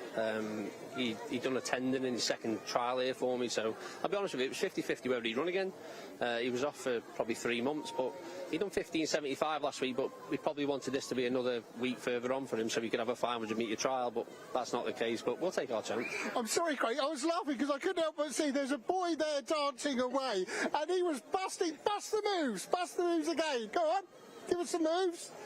Go on, go. There we go. Busting moves here at Toaster.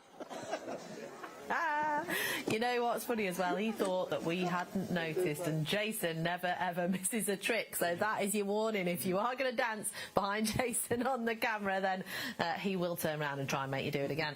Just to let you know as well, we've had our third semi-final of the Golden Jacket. New in Cloud and Magical Luna are through. So it's a Mark Wallace fest, isn't it, really? Yeah, Bombay Nutty, Monkeys Wild. New in Cloud, Radical Scoby, Hacker Carlo and Magical Luna finished in the Excellent. And that final £20,000 to win the Premier Ground Racing Golden Jacket final. One more next week. That is all right for some. Right, so that'll be next week. The draw will be sometime in the next couple of days, so we'll figure out, or we'll find out what's happening next week. It's going to be exciting. So, Trap 6 is the favourite here in heat number 27. We've got one puppy in this race, BT's Casino, in Trap 3 for Kim Billingham-Hine from Monmore, July 23. Son of Ballymac Cash out of Nice as Ice, but 5 of them go to post. Trap 5 is vacant for the race, and they are getting ready to parade, and we'll go through a couple of their credentials. There's Trap 1, Righty, won on our very first show at Yarmouth, the second in the Juvenile Classic 2 years ago. He got to the third round last year, and he's reached 3 Category 1 finals since then, so he's a superstar for John Mullins and the Wrights. 12-1. Trap 2 is Kevin's Rocket, very consistent at Hove, and reached the Olympic semi-final, so will stay this 500 metres quite strongly, you'd think, for Seamus Cahill. Next up, at 50-1, BT's Casino, the puppy I just mentioned, still learning, could be anything. The trouble with this lad recently, he's been missing the break a couple of times, so hopefully he can be on song out the boxes tonight. Trap 4, Kilo's Runner. It's been stop-start since August, but seems a very nice type for Jamie Kingsley and was second behind Romeo Empire, beaten only half a length last time. Trap 5 vacant, and there's 6, Bombay Pat, reached the Irish Derby semi-final, and I thought beat March on Freddie fair and square when they met back on the 27th of April, which was the VT we saw, and he only went, 16 spots off the clock with a 28.60 on that occasion. He's a big lad. We've had quite a few big greyhounds winning this year at Toaster. It's kind of like the 35, 36 kilo dogs seem to be running well, and I think, you know, they can really open up their stride around this track. They certainly can, yeah. There's plenty of space to move, isn't there, at Toaster? So you've got to get home, though. Admittedly, 500 metres is a test. Bombay Pat's obviously a worthy favourite there at 5's on. I like Kilo's Runex, McNair, Liz and Rad McNair train runner now with Jamie Kingsley and Paloma Combols, Kilo's runner. Look, I have always had him as a strong running sort, and he's gone off the front a couple of times, won well last time in the trial stakes 29-12. Good luck to our one of our old colleagues, or yeah, still a colleague in many ways. Jonathan Kay is part owner of Kevin's Rocket, running out of Trap 2 for Seamus Cahill. So good luck to him. John James Wright as well with the righty ground in Trap 1. His Casino for Kim Billingham-Hine, who of course Kim has Magical Luna in the Golden Jacket final as well. Just saying as well, talking about the Golden Jacket, we've got a new track record. Wow. Who's set it, do you reckon, out of those 3? I'm going to go with Monkeys Wild. He certainly has. 40-54. He's a monster. Won by absolute monster of a dog. What he did last week in the heats was amazing. I'm looking forward to seeing the semi-finals now. Absolute monster. Yeah, 41-24 last week, 40-54 this week. Unreal. Yeah, I mean, look, you know, obviously win or lose next week, it's still going to take some beating, even if you are the Golden Jacket, sorry, the track record holder. But to win the Golden Jacket, either way, you'd like to see those dogs. They're going to be here on Derby Final Night, aren't they? They're going to be in some of the major races on Derby Final Night, and that would be a real treat. Durando.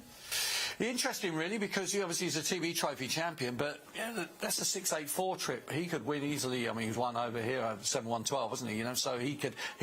Yeah, I mean, the world's their oyster, but yeah, they're probably. I don't know. I mean, Ballymac Taylor's probably going to go for the Durando. Do you put Monkeys Wild in there as a TV Trophy winner as well, or do you have him win a 7-1-12 on the night? Look, great position to be in. He's now on 8 on the trot. He's a. Yeah, I mean, look, he could be Graham Racing's next superstar. Yeah. If he's not already as a TV Trophy winner, but you know what I mean, he's a possible that transcends the game in many ways. And he's a different kind of stayer as well, because, you know, we had Space Jet, who dropped herself out, powered through and just knew where the line was. This lad just seems to be all systems go from start to finish, and he'll stop when it happens to be the drop, whenever that is. So he's unbelievable. I'll be watching those replays tonight to wind myself down to go to sleep. Now we are almost ready for heat number 27. Bombay Pat 1-5. There's been a lot of hype about this lad. He's got the draw on the outside as well. He is my pick for this because I quite frankly couldn't really go past him. Could you, Hobbsy? Not really, but Kilo's Runner was one of my 3 anti-post selections, and so I'm hoping that, you know, the 5-runner affair that he qualifies, he could make things interesting if leading up Bombay Pat. I'm not suggesting that's going to happen, but you know, he's not devoid of pace. He certainly is not.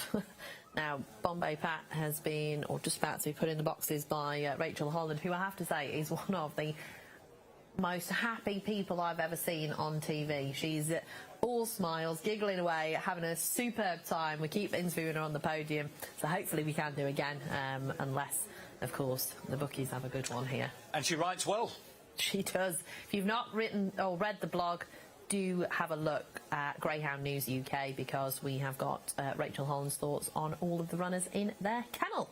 Right, shall we go back up to the tower and PL?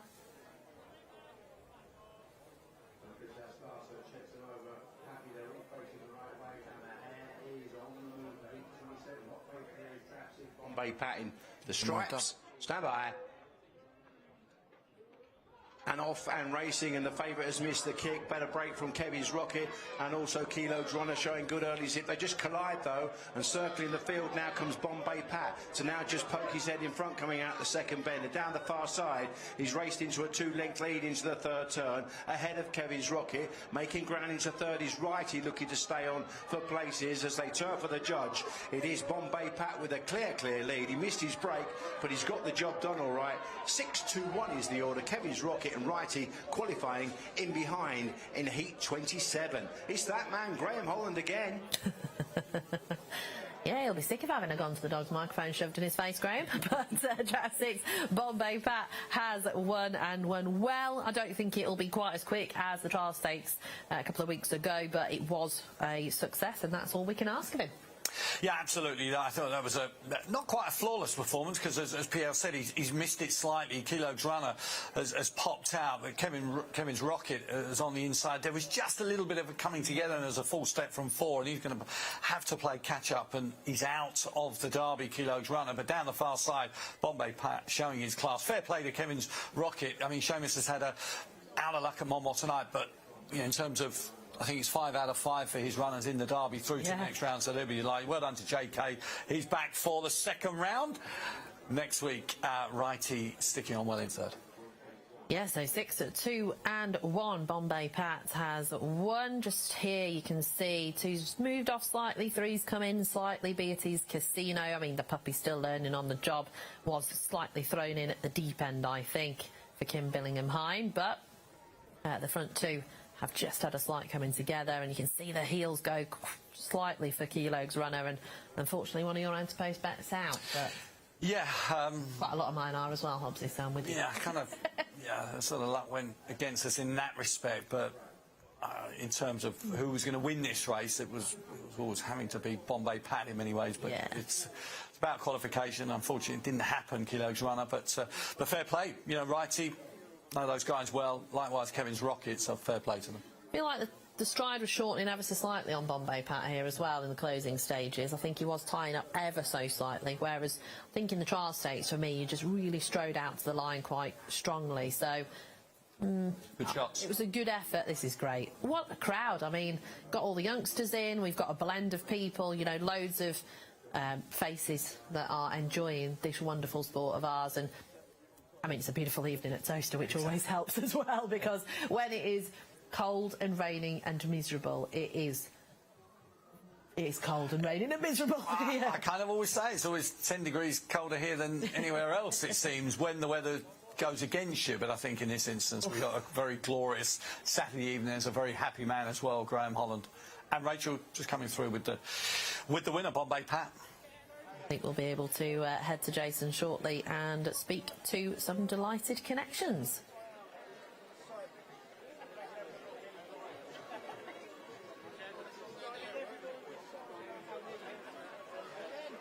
So we do have an absolutely incredible performance by Bombay Pat, who obviously showed what he could do in the Irish Derby, now showing it in the English Derby. Just having the pictures taken, and you can see Graham and Nikki and Rachel at the front, obviously ecstatic. It's hard to tell with Rachel because she's always smiling, but I'm sure she's ecstatic as well.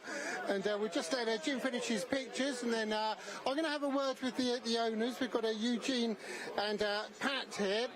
First of all, Pat. Yes, that's correct. You had a thrill of a minute in the Irish Derby, and it's continuing again. Yeah, he's been a real good dog for us, so hopefully he just continues qualifying and see where it takes us. Now, is there a Bombay Eugene? No, Bombay isn't my prefix. So no, it's myself and the Bombay guy had the dog together, so he had the Bombay and I had the Pat. I mean, the thing is, obviously you've had tremendous success, you're looking to have more, but some people who are new to the game may not understand the terrific commitment, not just by everyone involved, but by owners, and for you especially to come and watch and cheer on, and it takes a lot. It takes a lot. It takes time and money. It obviously takes Graham and the team a lot more time and stuff. But here, it's well worth the rewards when you do well. And they just, whenever you see them with any of their owners and themselves together, they just seem like such a lovely, tight-knit bunch. Yeah, well, Graham is a first-class trainer, and he treats his owners all with utmost respect, and that's all you can ask for. Well, brilliant stuff, and best of luck going forward. Thank you very much. Thank you. How did I get caught for that? Bet Goodwin, proud sponsors of Gone to the Dogs.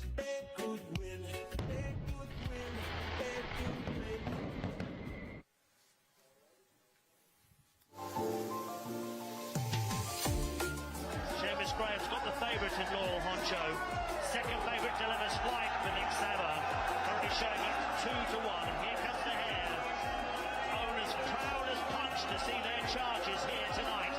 The 2007 Blue Square Greyhound Derby final. £100,000 at stake, and there they go. And racing up towards the first bend. Westmead Lord has absolutely belted out of the tracks. From Olin Connor into second place. After these comes Loyal Honcho in third. And then comes Forest Skulls. And head down the far side. It's Westmead Lord with a 2.5 length lead over Olin Connor. Then comes Loyal Honcho, who was slightly crowded, looking for space. Forest Skulls as they spin round the final bend. It's still in front. Westmead Lord. Olin Connor's trying to close. Closing Loyal Honcho. Westmead Lord has won by a neck. Nick Sava has done it again. He's done it with Westmead Lord, who hadn't won a round of the Derby, was weak in the betting, but has got a flyer here.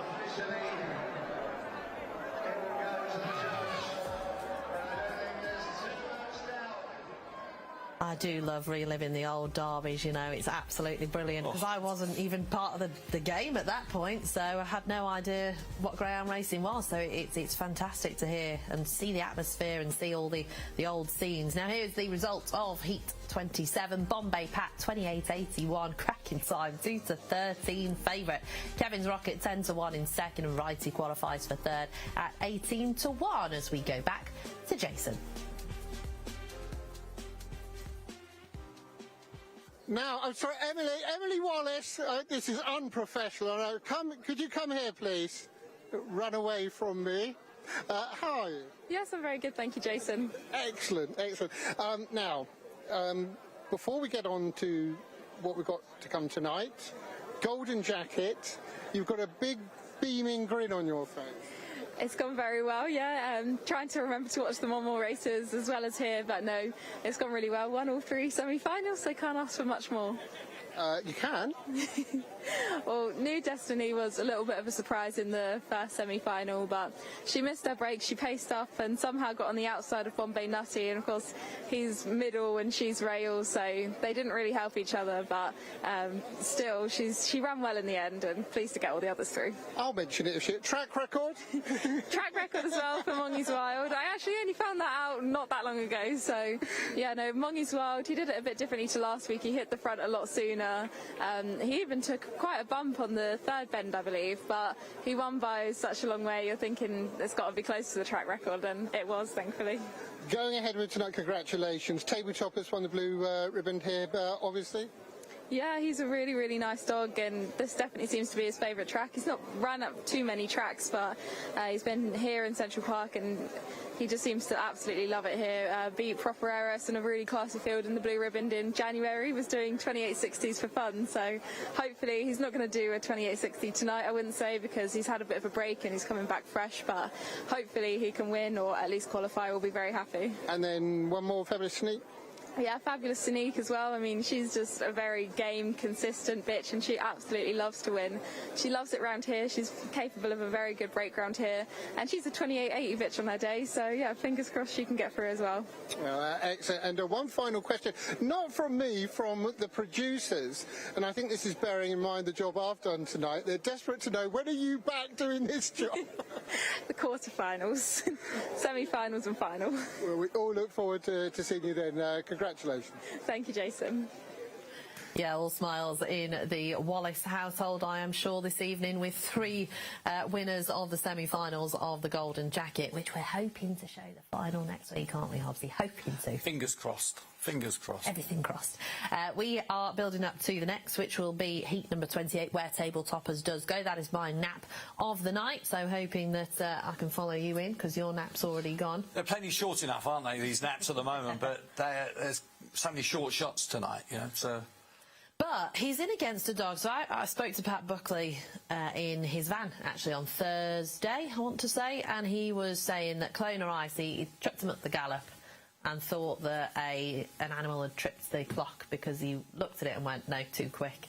Chucked him up the gallop again and realised that, no, it wasn't. It was just the fact that Cloner Ice is a pretty rapid dog. So looking forward to seeing Cloner Ice for the first time on these shores. He has had a trial. He's put a 28.95 on the board, and there will have been, you know, something left on him there. But Table Toppers, this was back on January the 26th. Got a cracking start and made pretty much all from the first bend here to Hobbsy in the blue ribband. Absolutely, and yeah, great performance from Table Toppers. It was very much a Mark Wallace fest, this particular Greyhound Racing UK blue ribbon final, but he had some pretty notable kennel mates in behind on this occasion, did Table Toppers, so fair play to him. I think he's a largely underrated sort, clearly runs his best races at Toaster, so, you know, big danger to the likes of Cloner Ice in Trap 6, who clearly is a very precocious sort, you know, has to be one of the youngest runners in the entire Greyhound Derby in October 23, a real raw sort. Table Toppers are going to have to clear Coolio Gold, who, you know, is a greyhound who's got so much experience now. He's a real star puppy, brilliant training performance from Maxine to get him back to that sort of a few months back. He was back into some of his best form, been off the track for a little while, so will improve for those trials. Table Toppers has got to clear its lines early doors to get on, but I think he will. Yeah, I think so as well. Well, I'm hoping so anyway, as the nap selection this evening. But there are the dogs coming out on parade. Trap 5 is vacant in this race. And yeah, I think Cloner Ice is the youngest in this year's competition. October 23, son of Dearjet Sydney out of Ambi Bambi. But there's Coolio Gold for Maxine Locke. Quarter-finalist last year. Is just a regular in top competitions. And Maxine Locke's had an ever so good couple of last years, I think, really. The kennel have been flying. We've got Table Toppers, the blue ribband winner. He went through that competition unbeaten as well. Loves it here. Has got 9 wins from 22 starts. Mark Wallace and the MWD partnership. Trap 3 is up the game. A solid grade. Only had the 8 runs here for John Spalander, who owns and trains this greyhound. A4, A3 wins at Sheffield. Chucked into the Derby. Does he face a tough task? The odds say so. Trap 4, Uncle Freddie, the Sussex Cup finalist last year, and surprised, I think, at 20-1 when finishing second in a trial stakes here recently. And we've also got Trap 6, Cloner Ice, the puppy. He's very excited, and he is showing a lot of speed at home. Cloner Ice for Pat Buckley and Mr. O'Brien. So looking forward to seeing him hit the track. There he is. And he's a beautiful dog, actually. Blue fawn. Apparently he's the best-looking dog in the kennel, according to Pat, is what he said. He's an absolute stunner. Yeah. Absolutely. I mean, it's not often you see blue fawn anyway, but yeah, striking colourings for Clona Ice, and clearly I think for only Kevin O'Brien and Pat Buckley, one of Pat's homebreds out of Deerjet Sydney, who need too much of an introduction, does he, in many ways. So in terms of Derby success, English Derby success for Pat at Nottingham, so looking to repeat that effort at Towcester. I mean, Towcester's such a good Derby venue, especially now that all the work's gone into it, you know, with sprucing it up, making sure that it looks top class. I mean, we've talked about it, I think, on Thursday's show, Hobbsy, but it just looks so good as you drive up, and you've got all the banners flapping in the wind, usually, because it's very windy here, but it just looks like the premier venue. It does take your breath away. I've said on many occasions, and especially on beautiful evenings like this, it just comes into its own. And greyhound tracks have had to change in terms of obviously some of those that were in like city-based, really, in terms of the land value and what have you. So you don't get that cauldron anymore. I can't even think there's a two-sided greyhound track anymore, really. So you're looking for something else, and you see what's happening with Wolverhampton as well. That's not going to be a cauldron. That's a greyhound track being built in the middle of a race course. So similar to this, of course, a horse race course for many, many years. And who's to say down the line that the horses would come back to Towcester in some sort of way in terms of revenue streams. It's about kind of making the most of the stadium. So greyhound racing absolutely very central to this. But who's to say point to point might not be a next step down the line, because you're in a part of the world that enjoys its horse racing and did for many years at Towcester. Well, I was going to say, yeah, if you don't want to go necessarily regulated, as it were, under rules, then point to pointing would be the obvious solution, because it was a jumps course anyway, wasn't it, Towcester? It's hugely popular. Yeah, oh, definitely. I love points as well. You can get really close to the action in points, for sure. Now, they're about to load for heat number 28 of the Star Sports and TRC English Greyhound Derby Round 1. Favourite, just trap 6 Clona Ice, followed closely by table toppers at 13-8 in the blue. Bigger prices the rest. Here's PL. Hare is on the move for heat 28. Could race this one. Clona Ice, marginal favourite in the stripes of 6 for Pat Buckley. Stand by.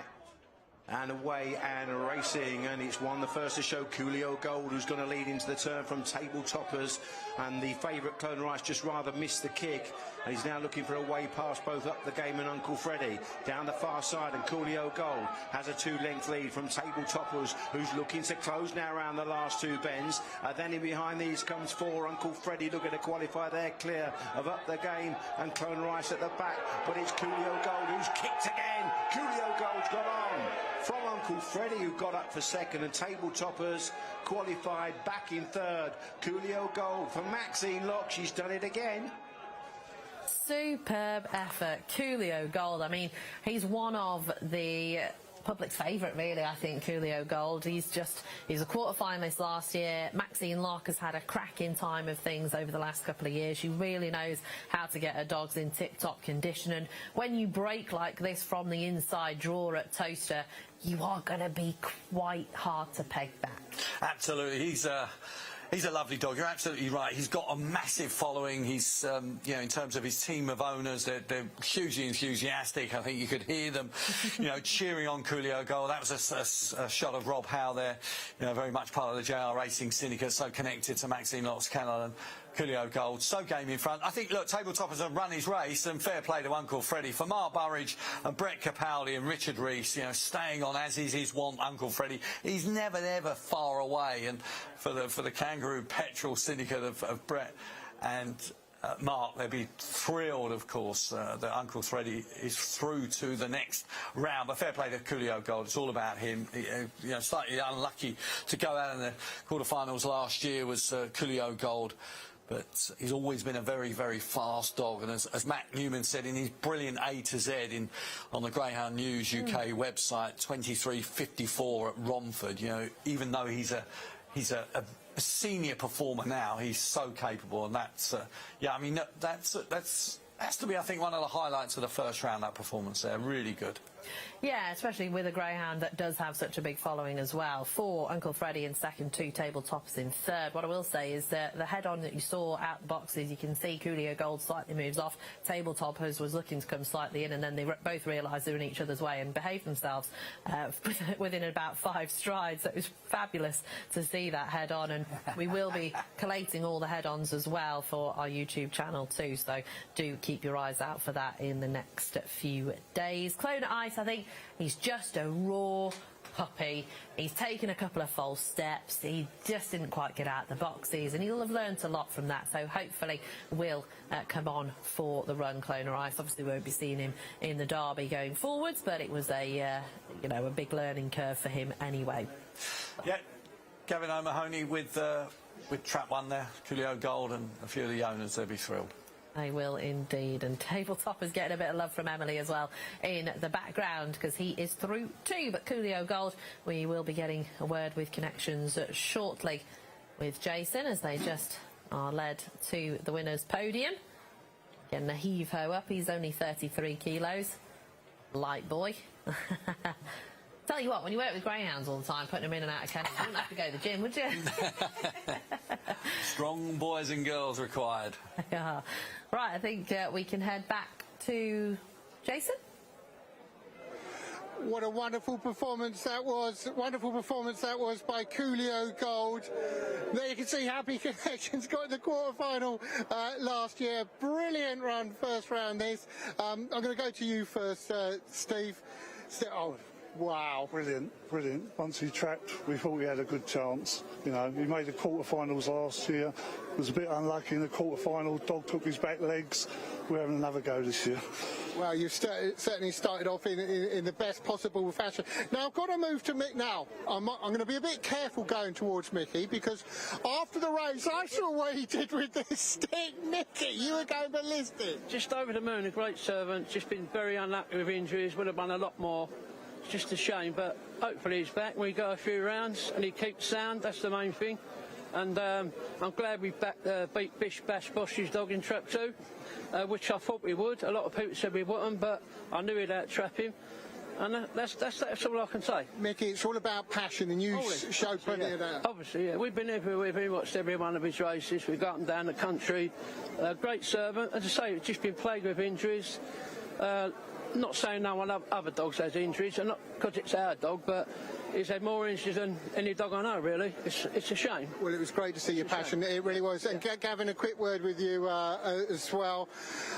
Wow. Yeah, he's phenomenal for the kennels. He's been, as the lads have said, he's been a little bit unlucky, but he puts his heart into everything that he does.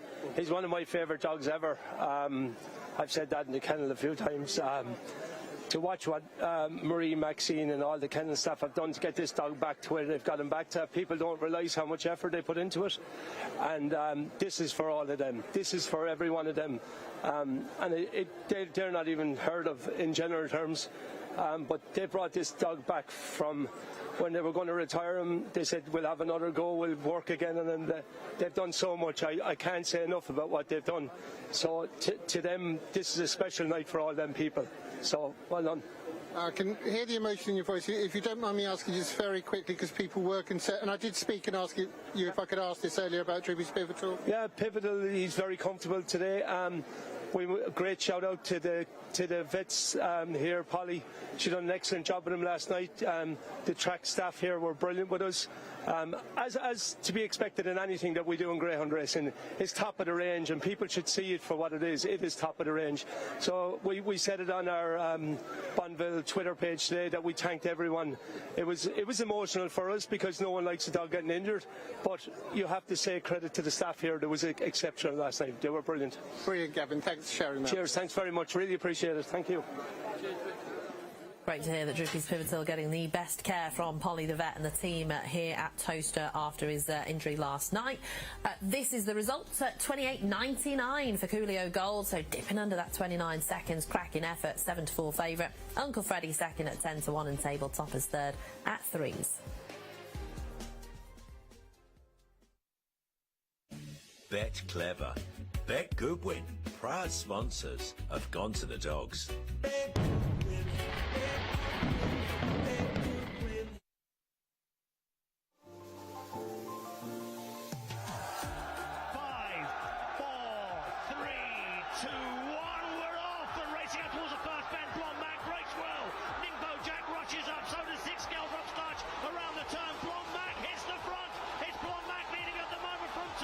Nick Bojack trying to make a move now. It's Westmead Hawk on the inside of Blue Majestic. After this comes Miniola Farlow. Then comes Gale Drops Touch. Blonde back, the complete outsider still leading. But Westmead Hawk now moves through the field and comes with a tremendous run.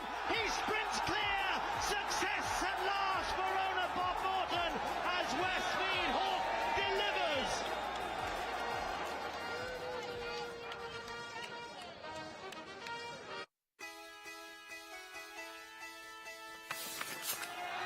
The hare is on the move. Cleanest Lady, one of the outsiders in track one.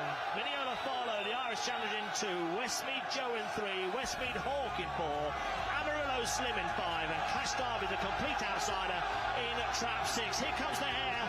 Away we go. And Miniola Farlow breaks fast. Westmead Hawk got a good start. Amarillo Slim rushing up as they come up towards the first bend. And going round it, Miniola Farlow with a 2.5 length lead over Amarillo Slim racing in second. After this comes Westmead Hawk lying in third place. Then comes Cleanest Lady as they come round the second last bend. It's still Miniola Farlow in front. Westmead Hawk's moving on the inside of Amarillo Slim. The writing surely on the wall. Miniola Farlow with Westmead Hawk lunging late. He's got there again. He's an icon. He's fantastic. He's superlative. He is Westmead Hawk.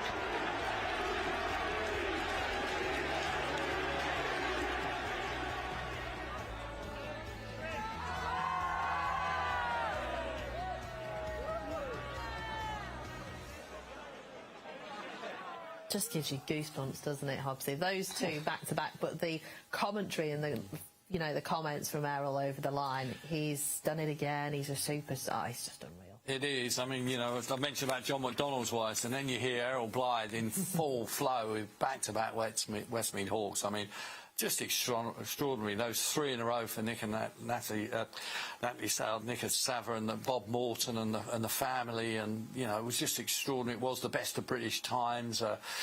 But he was just a phenomenon, wasn't he? Really. I mean, that track craft he showed. You know, you notice things so differently, but that track craft he showed in the first one to go up the inside and then attack Miniola Farlow. Then the story is obviously Miniola Farlow with Seamus Graham, and then Seamus Graham against or with Loyal Honcho in Westmead Lords Derby. So you're building up to then what happens with Loyal Honcho. So there's that narrative that goes, and in the middle to go back to back in the Greyhound Derby. Another one for, you know, for Nick Sava, and another one for Westmead Hall, joining sort of, you know, Mick the Millers and at that stage Rapid Ranger and Patricia's Hope, and it was just history, and it was just raucous, and it was wonderful. But you don't tire of seeing them either. No, right? No, you don't. I've seen them plenty of times. Yeah. You know, we seem to show them. Obviously, every derby will show the Westmead Hawk runs. So we should.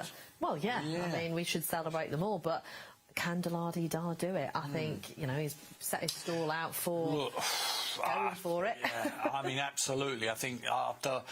You know, I think I've said earlier that you kind of felt that Liam sort of just underplayed it slightly in terms of where he was at with Delali Dar, and then he comes out and does 28.50. You think, you know, that's why he's a legend of the game, and Liam is. Yeah. I mean, you think, you know, you wouldn't want to talk him up too much necessarily, because the nerves are going to be there just in case he doesn't quite all go to plan in the first round. Because I think there's so much pressure on the first round, and then the nerves then build again. If you do get to the semi-finals, I think that is when the nerves really kick in, because you've got just one race before you hit the big one. And then when you get to the big one, I think we've spoken to plenty of people over the years that it just kind of calms down a little bit. Yes, there's still nerves, but it calms down because what will be will be. So I think, yeah, I'm just glad he's through. I'm glad he's through in such tremendous style. Exactly. I'm glad he's through. and look, like, you know, great Derby champions, he proved in the Derby final last year he can come from off the pace. He went off the front, didn't he, in the heat? So they got it both ways. Trap 6 here is the favourite, Ballinabola Joe, for Heat 29 at evens. 2-1, Barefoot on Fire. 6-1, Phoenix Charlie in 1. 7's Beaming Outroar in 2 and 4. 9% at 12-1 as we go back to Jason. So I'm joined by Belinda Green here. Hello, Belinda. Hello, how are you? I'm very well. It's nice of you to bring your dad along. I know, OAP discount and all that. My sister. Billy Boyle, of course.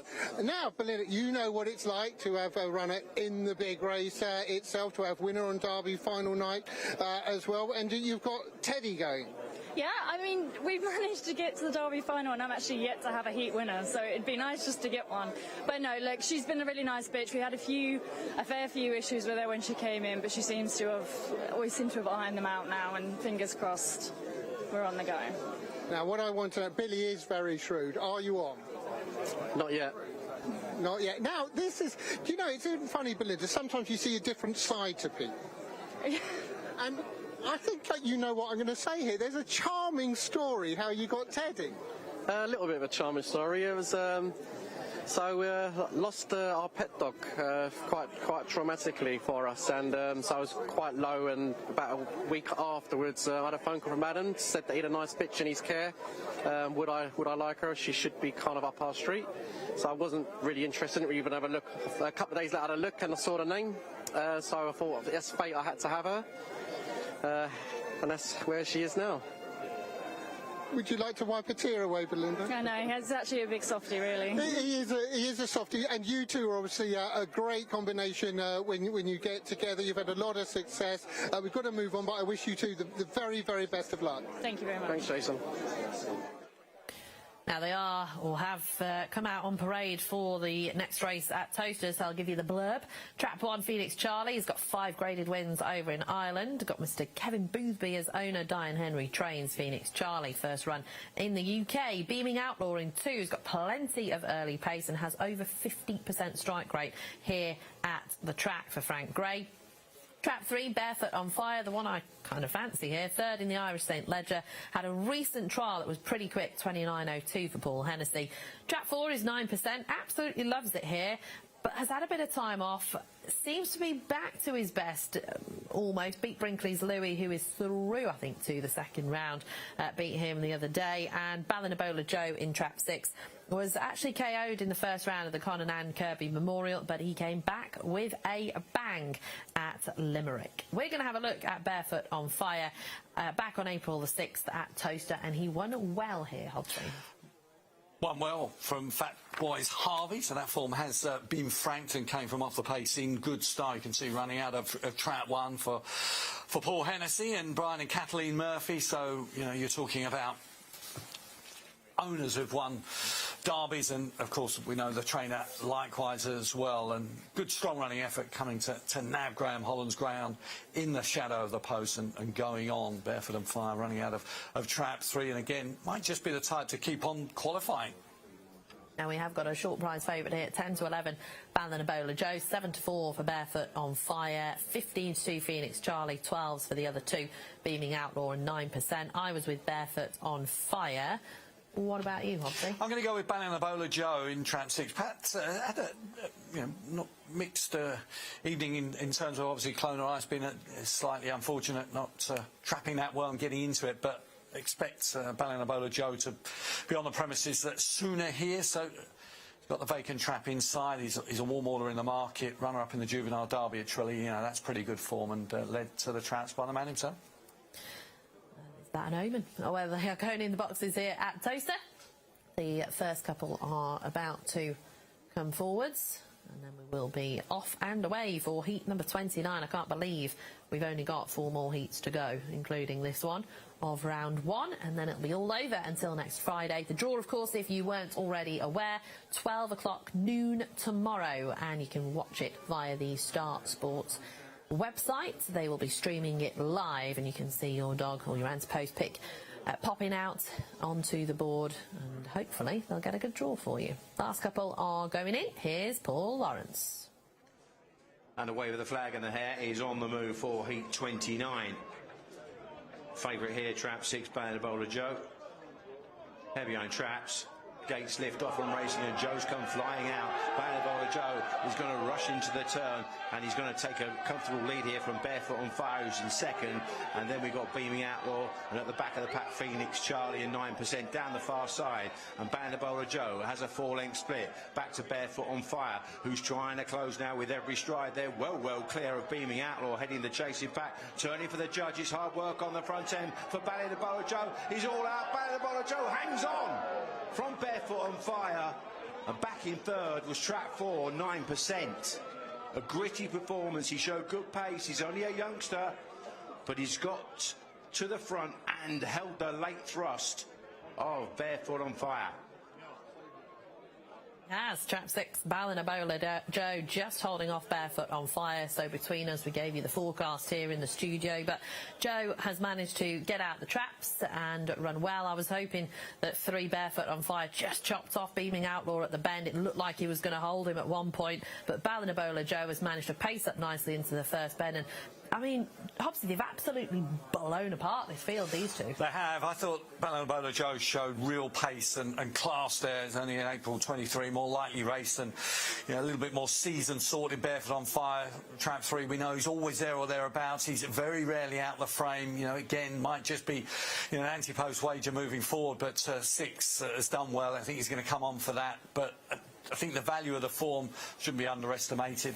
The fact that the first 2 were so far clear of the rest. And I'm just hearing the time as well, 28.62. So it was quick to the eye, and you could tell it was going to be a decent time, and it certainly has proven to be the case. 28.62. So one of the quicker ones of the night, if not the second quickest, I think. Yeah, I think it is, isn't it? So 6. Balinabola Joe has stamped his authority right on this competition. Put a 29.01 on the board in his solo trial. He's gone a lot quicker than that this evening, but so is Barefoot on Fire, to be fair to him. I'm guessing that'll be just under the 29 seconds as well. But 6 has won.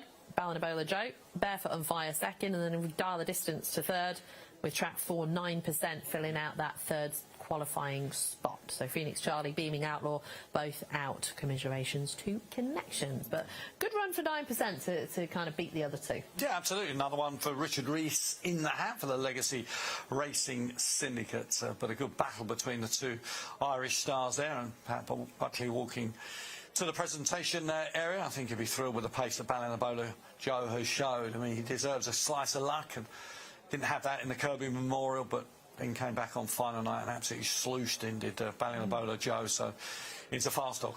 He certainly is. He beat Hotwood by 7 lengths in a 28.24 back in the 19th of April at Limerick on finals night there.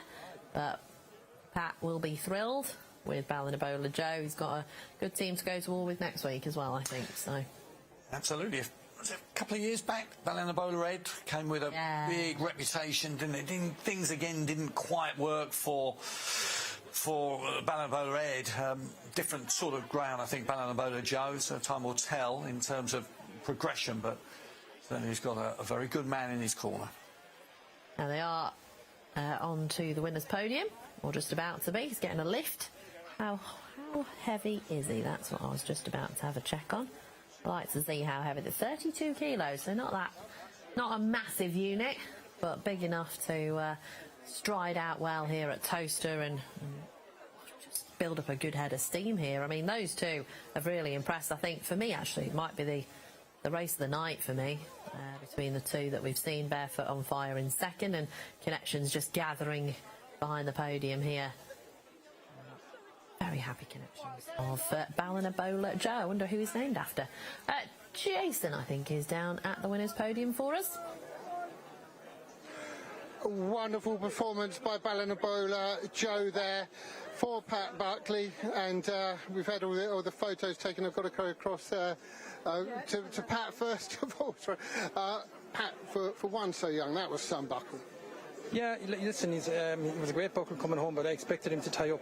Like, he's a bit heavy, as you see, and he'll come on for the run. I'm very pleased with him. He showed big early.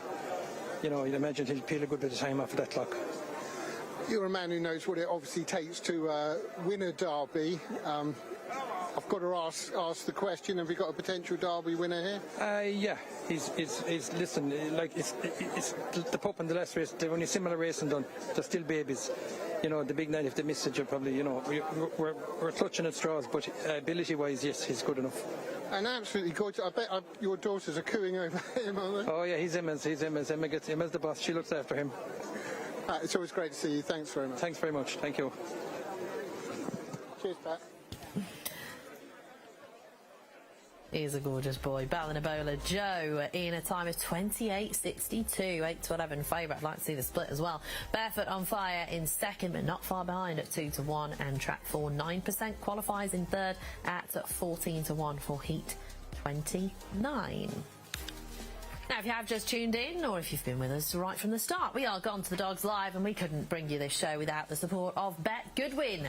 50% back on first day losses, up to a £25 free bet with Bet Goodwin, who are proud sponsors of Gone to the Dogs Live this evening, and that's how we can get this show on the road. I hope you've enjoyed the coverage so far. If you have, then do make sure you subscribe to the YouTube channel so you never miss a show. We've got plenty of highlights. In fact, we're going to show you some now from the first few heats of this evening.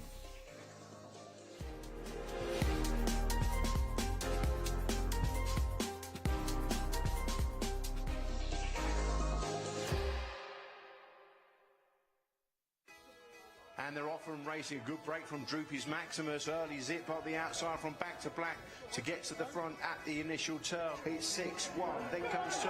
It's hard work on the front end of Back to Black. Here comes 1. Sole Choice. Late and fast. And nicks the spoils right where it matters. And he's won it. 1, 6 and 2 is the order.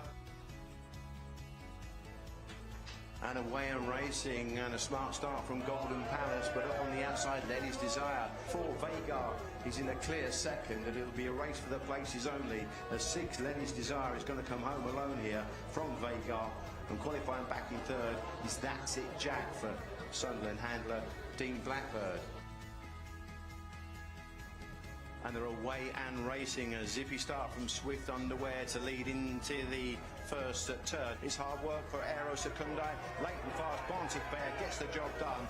A strong running performance, a 2-3-1 order in Heat 24. Follow the Bear. And they're away and racing, and Hurry Up Brendan is the first to show from the boxes and leads into the turn. Weaving late through the pack is Ballymac Tibet as they turn for the judge. It's Rapido Ali who's out in front and clear and beats the odds-on favourite Ballymac Tibet, and it was close for the all-important third qualifying spot between Bombay the Joker and Hurry Up Brendan. And away and racing, and Droopy's Plunge has taken a flyer from the boxes and looking to clear them into the turn. Oh my word, he's gone 4, 5 lengths clear coming on off the last turn. Droopy's Plunge in supreme isolation. Very, very impressive indeed. 2 has beaten 3, 6, Deliveroo took third.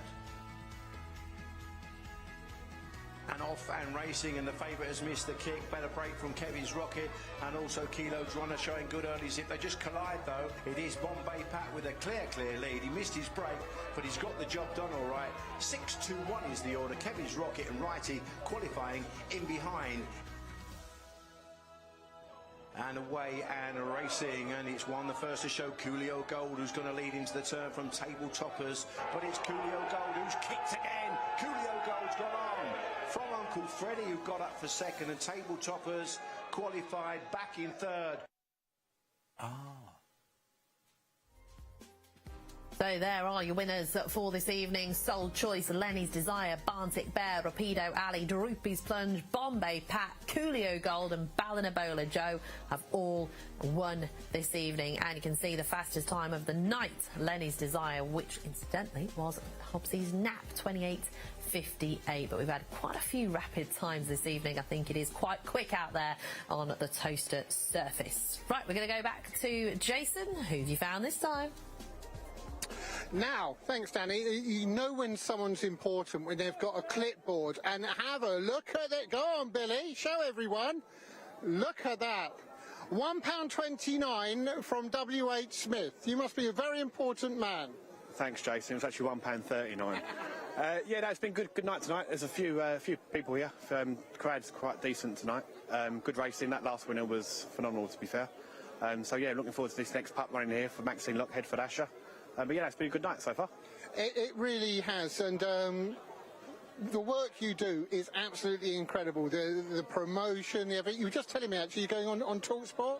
Yeah, I'm going on TalkSport in the studio on Thursday on Hawksby and Jacob to talk about the Greyhound Derby. So yeah, I'm really looking forward to that. But yeah, no, I love it. It's what I've been. It's in my blood. So once it's in your blood, you can never get it out. But yeah, no, I love it. I've loved getting involved for the last 2-3 years, and hopefully one more year next year. So yeah, we've got the draw tomorrow at 12 o'clock. So obviously that will all be over on social media, and I'll put it out on the social medias as well. But you know, it's a really good derby this year.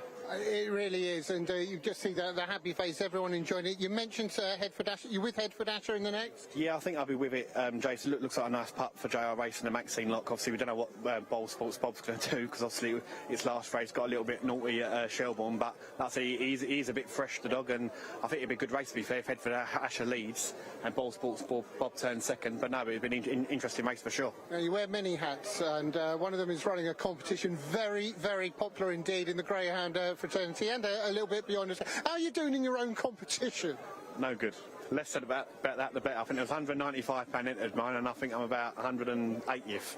But it's a long way to go. I say it's not a sprint, it's a marathon. But yeah, no, it's went down well. But I think it was about £6.5 grand to the winner. So fingers crossed, everyone's watching and keeping up with their points. The WhatsApp group's slightly a bit lively. But yeah, no, fingers crossed. I'll do a bit better than 185th. Well, after tonight, I'm with you. Billy, all the work you do, it really is something else. Cheers very much. Thank you very much. And everyone at home, enjoy the racing. Brilliant, mate. So, Billy Brennan with his usual tipping competitions. He hounds me for money all the time in these tipping competitions. I've won one out of about 20 that I've done so far, and that was on horses. So there you are. We've got Heat 30 coming up. But great to see Billy, though. I mean, he's one of the busiest men in He is. I mean, look, he is doing wonders, really. He's doing the sort of toast to social media tonight, getting all the results out and working hard on that, spreading the word where he can, and of course, you know, running the famous tipping competition. You know, he gets involved when we do our Gone to the Dogs tipping competitions as well, helps us out with that. So yeah, he's a busy boy, is Billy. He certainly is, and I think he just moved up north as well, so that'll be a bit of a culture shock for him, I think. I think he's gone to York, very, very nice part of the world. It is. Right, we have got our next heat coming up, Heat 30 in Trap 6. Boyle Sports Bob is not the favourite, because I couldn't read. Headford Asher evens, 7-4 Boyle Sports Bob, 8-1 Fabulous Sonique and Untold Ruble, 20-1 for Trap 1 Droopy's Metaphor. But this puppy looks very exciting. Yeah, 3-3, Headford Asher. Yeah, his brother's pretty good as well, Headford Dane, on the Monmouth Puppy Derby. This was Headford Asher out of Trap 6, winning the Hove Puppy Cup. This was a puppy race, of course, that supported the Coral Brighton Bell, and this was a brilliant performance from Headford Asher. The time was rapid, 28.88 for the 500 metres. Absolutely spread, eagling his field in behind. He's a real precocious talent. There's only one derby, says Maxine Lock, so we felt that, you know, we could give Headford Asher a go, knowing that we've still got next year. But he's good enough, he's fast enough, and hopefully he goes well. Fingers crossed for connections. Trap 1, Droopy's Metaphor. We've not seen him since round 2 of the Irish Greyhound Derby. So Craig Morris, no mug, will have got him fully tuned up here this evening. Trap 2, Fabulous Sonique, a 3-time Category 1 finalist, and 2 of those have been here at the track for Mark Wallace and the MWD partnership, 8-1. Trap 3 is Untold Ruble, like this bitch, but Tom said she might have had a silent season. She seems to have gone ever so slightly off the boil, but if she comes back to anything like her best, she is a force to be reckoned with. Trap 4, Headford Asher, we've just seen him in action. He is a big unit as well at almost 37 kilos. And then we have Trap 6, Boyle Sports Bob. Trap 5 is vacant, of course. Trap 6, Boyle Sports Bob was runner-up, of course, last year. 5th in the Irish Derby. This lad knows how to go deep in derbies for Paul Hennessy. He's 2 from 6 over on these shores. That was just last year's derby, so we'll have to wait and see what he does this year. But I like Boyle Sports Bob. I've gone with the puppy, but Boyle Sports Bob, I mean, He is a dog of a generation, really. To go that deep into 2 derbies in the same year is very good. Absolutely. He's a real star, isn't he, of Paul Hennis's kennel, and a real grand sort for John Boyle and Ned Murphy, his part owners, Boyle Sports Bob. Trial in 28.79. Talked about this sort of clash of generations on August 23 up against an October 21. We've had a mix of precocious talent and seasoned campaigners, win across the heats of the derby. You're looking, even tonight, Coolio Gold into very much a, senior status now, and Boyle Sports Bob is not a huge amount away from that. October 21, so he turns 4 years of age later this year. Look, you suspect that Hereford Asher's going to perhaps outgun him early doors, and then we could just have race on, but shouldn't really be stopping in front. I suppose that the key to the 4 is, if he doesn't come away, he's got pace of the Angel of the North runner inside in Untold Ruble. And talking of Untold Ruble, we've got Tom Halebron with Jason. Now, I'm very pleased to say that I'm joined by Tom Hilburn, who's got a runner here, Untold Ruble. Yeah, she's a good bitch on her day, but she's just gone a little bit flat at the moment, so we're hoping she finds a bit of form. Hopefully gets out in front early and takes a chance. And just a very quick reflection of how the derby's gone so far for you. Yeah, we've done all right. We've got 3 through, so 3 out of the 8. We're obviously with her to run, so we'll see how we go. Hopefully we can get her through, and fingers crossed. We've done all right. The best of first? Yeah, I would say so. Yeah. I would say so, yeah. I hope so. I've had a little tickle, but thanks for that, Tom. He's a nice dog. And best of luck here. You can hear from Tom, in fact, in full, because he's on our podcast. We recorded a podcast with him on Tuesday last week, and that will be out next Friday. So if you want to hear how the Lynx Kennels are doing, then do tune in. Good listen. I was sat in the studio when it was being recorded. Fantastic. You do your stuff well, don't you? I try, Hobbsy, I try. Yeah, when I can do notes and things on the train and my tablet doesn't mess me around, yes. Yeah, he's a great trainer, good young man. So, no, fantastic. Boyle Sports Bob then in trap 6 at 6-4. Not quite the favourite there, Hereford Asher in trap 4. Good luck to the others. Untold Ruble, we just heard from Tom. Fabulous Sonique, she's brilliant for Mark Wallace in the MWD, and Droopy's Metaphor for Craig Morris, who hasn't had a bad derby up to now.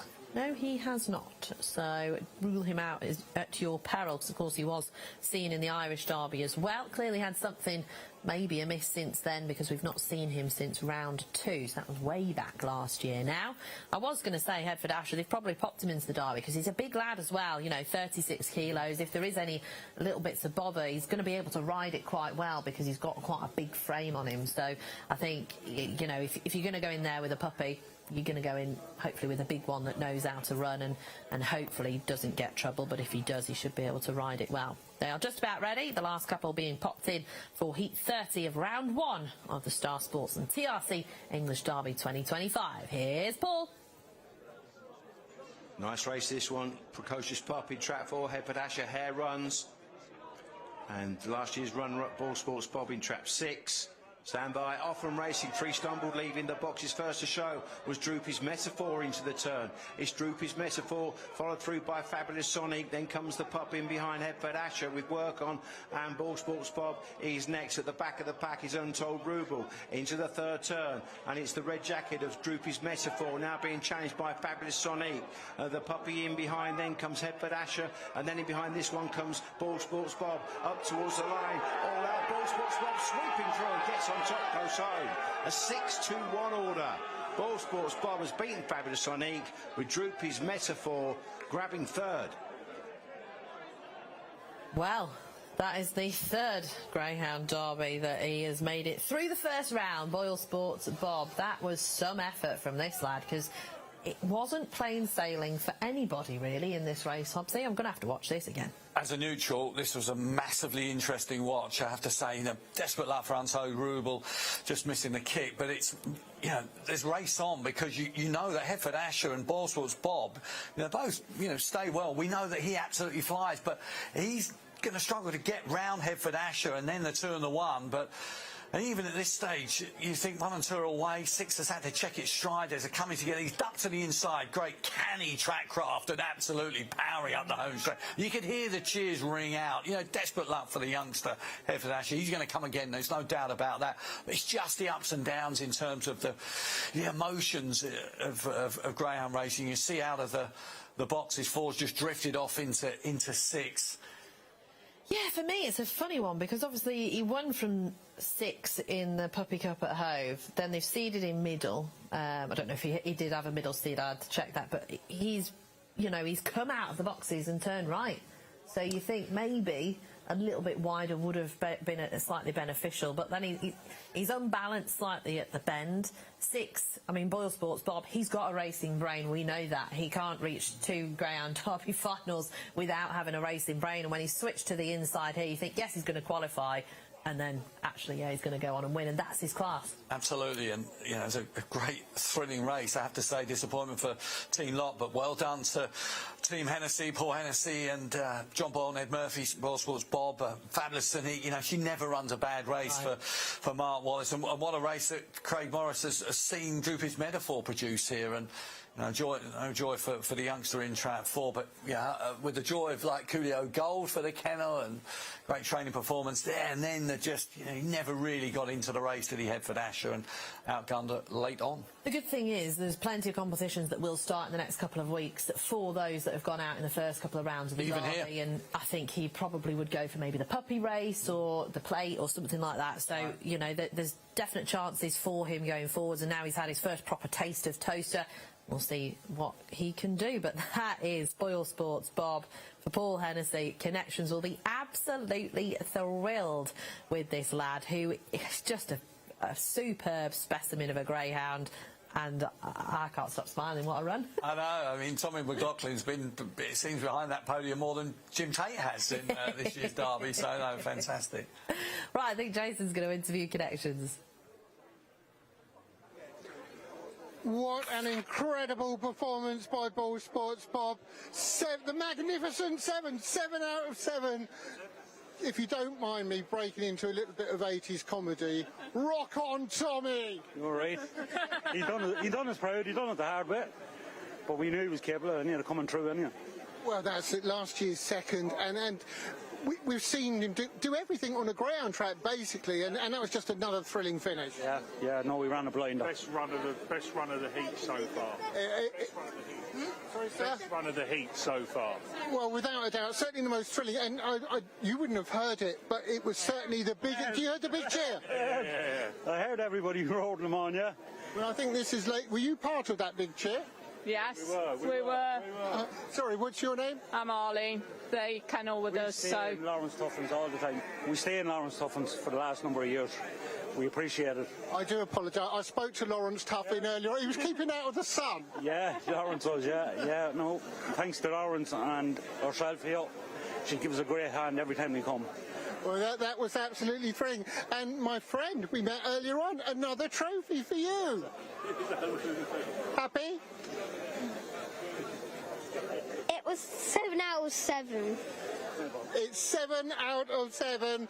Out of the mouth of babes, quite right. An absolutely thrilling victory for the wonderful Boyle Sports Bob.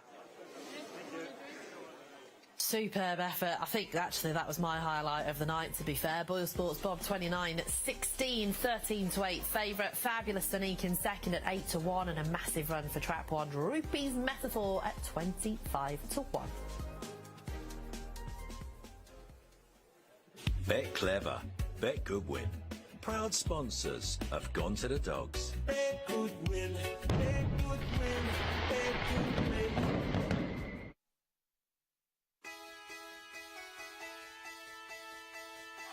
The law's up. 30 seconds.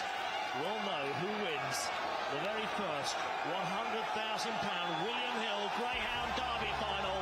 The track's open. We're off and running. And 3, Droopy Skull's got a good start, but here comes Tim Scrow. Tim Scrow leads round the first bend ahead of Fire High down. Droopy Skull's on his shoulder. After these comes Big Freeze. They head down the far side, and still Tim Scrow leads them. Leads by 2.5 lengths from Droopy Skulls. The main challenger now, but forced to check after these comes Big Freeze staying on. They come round the final bend. It's Tim Scrow and Droopy Skulls. Big Freeze is finishing strongly, but it's Droopy Skulls to go on and score. It's one for Ireland and Ian Riley. Kate Carroll and Brian Peters. Droopy Skulls comes from off the pace to win the 2004 William Hill Greyhound Derby final. Well, it was 100 grand back then, wasn't it? Unbelievable. It was like 100 years ago. No, I was in school. Oh, yeah, absolutely. Young Ian Riley there, 2004. Wow, 21 years ago. Oh, gosh. Extraordinary, really, yeah. I mean, some great dogs. Tim's Crow, we only lost Peter Rich, in the last 6 months, I think it was, wasn't it? He was a Greyhound of the Year, and no one said that he could stay, and he went off the front. Unreal. What a final that was. Now, I think we have got Jason roaming around once again. Who have you found? Thanks, Danny. I've got Chris Clark. Now, listen to this. This is absolute cringe. I said to you, Chris, how do I describe you, and what did you say? The man who does it all. From dog walker to kennelland to tractor driver to plater to parader to the bucket man, whatever you want to call me, I'll do it all. And I won't do the joke that I did off camera. No, we can't put that one in there. He even picked up a prop. Look at him. But you've been at Toast for a long time now. It's changed, obviously, and you've got to say for the better. Yeah, absolutely. It's a bit off Kevin's plate, given his current situation, and I think the combination with Mike and Kevin, actually, with their passion and love for greyhounds, I think it's a winning combination.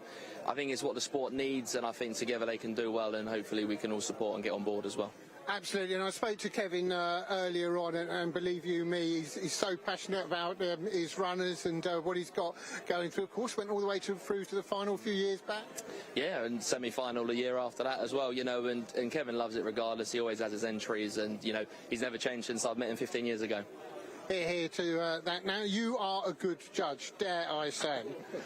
But you've got to prove it now. OK, heat 31, how do you see it? I'm going to go for trap 1 on the draw. I think it's got a great line up the rail, and I think if it can hold its pitch at the first bend, I think it can lead and go all the way from start to finish. There has never been a more appropriate selection than my friend here going for nuts. Absolutely. Oh, sorry, mate. Ballybonuts then for Clarkie, the starter, who's been a very busy man over the last couple of days. He does, well, like you say, a bit of everything, so hopefully he can... He's always here, yeah. As well. With professional tipster, he can come and... Anytime. He's done that. He's good. He talks really well, and he's always very smart as well, That's what, Chris has always caught the eye, he always makes an effort. What struck me over the last couple of days when I've been watching all the Derby finals and the podiums and things like that, the tuxedos. Yeah, absolutely. It's about standards, I think, in many ways, and it's a bit of a bugbear, I think, in maybe not a conversation for today, but you want to try to return to those days in many ways. Hey, look, not saying on a wet Tuesday morning somewhere, absolutely, you don't need to have your tuxedo on. We understand that. But for the big occasions, and I think let's make a song and dance about it and, shout from the rooftops. And absolutely, I think in those days, there was very much, it was black tie in the restaurant at Wimbledon. I don't know whether it's a bit passé now, but, nevertheless, there's other ways to make it glamorous. And I think that's the intention, really, of Toaster moving forward, as Chris alluded to, in terms of the, combination of Kevin and Mike, getting hold of it and pushing it on, and just maybe realising the potential of this place more than anything else, which, in terms of the racing, he's always been, Kevin's done, a fantastic job in that. So just bringing two major skill sets together. Yeah, it's just marrying the two, isn't it? So I think, hopefully, in the coming months, we've seen it in the months gone by, that the improvements that have been made. So there's only more to come. Trap 1, Ballybonuts, 6-4 for Heat 31, 11-4 for Teddy in 2, 3-1 for Bombay Birch in 4, 6s for 3 Windscale Wonder, and 6 Crocus Planet is 7-1. Wide open Heat number 31. And we're looking at Trap 2, Teddy at Hove, back on April the 26th, winning well. Yeah, absolutely. This was its last start at Hove, and it's going to beat Starshine Stunner, which is, pretty decent form, considering Starshine Stunner was an Oaks finalist, albeit, I think, last year, or maybe even the year before. But Teddy, I think, is giving Belinda Green and the team of owners plenty of fun, this daughter of Ballymac cash out, part owned by Keen Barry. Of course, professional darts player, along with Billy Ball, Dan Jones, I think, and of course Gary Whittington. Very strong running sort is Teddy. seen here running out of track one. She gets herself into a good pitch early on and not really going to pick her up, and she's got form over further. She stays well, and form out of the Brighton Bell to boot. So still improving. April 23, she's just out of puppy status, isn't she? 4 wins from 9 overall, coming forward with every run.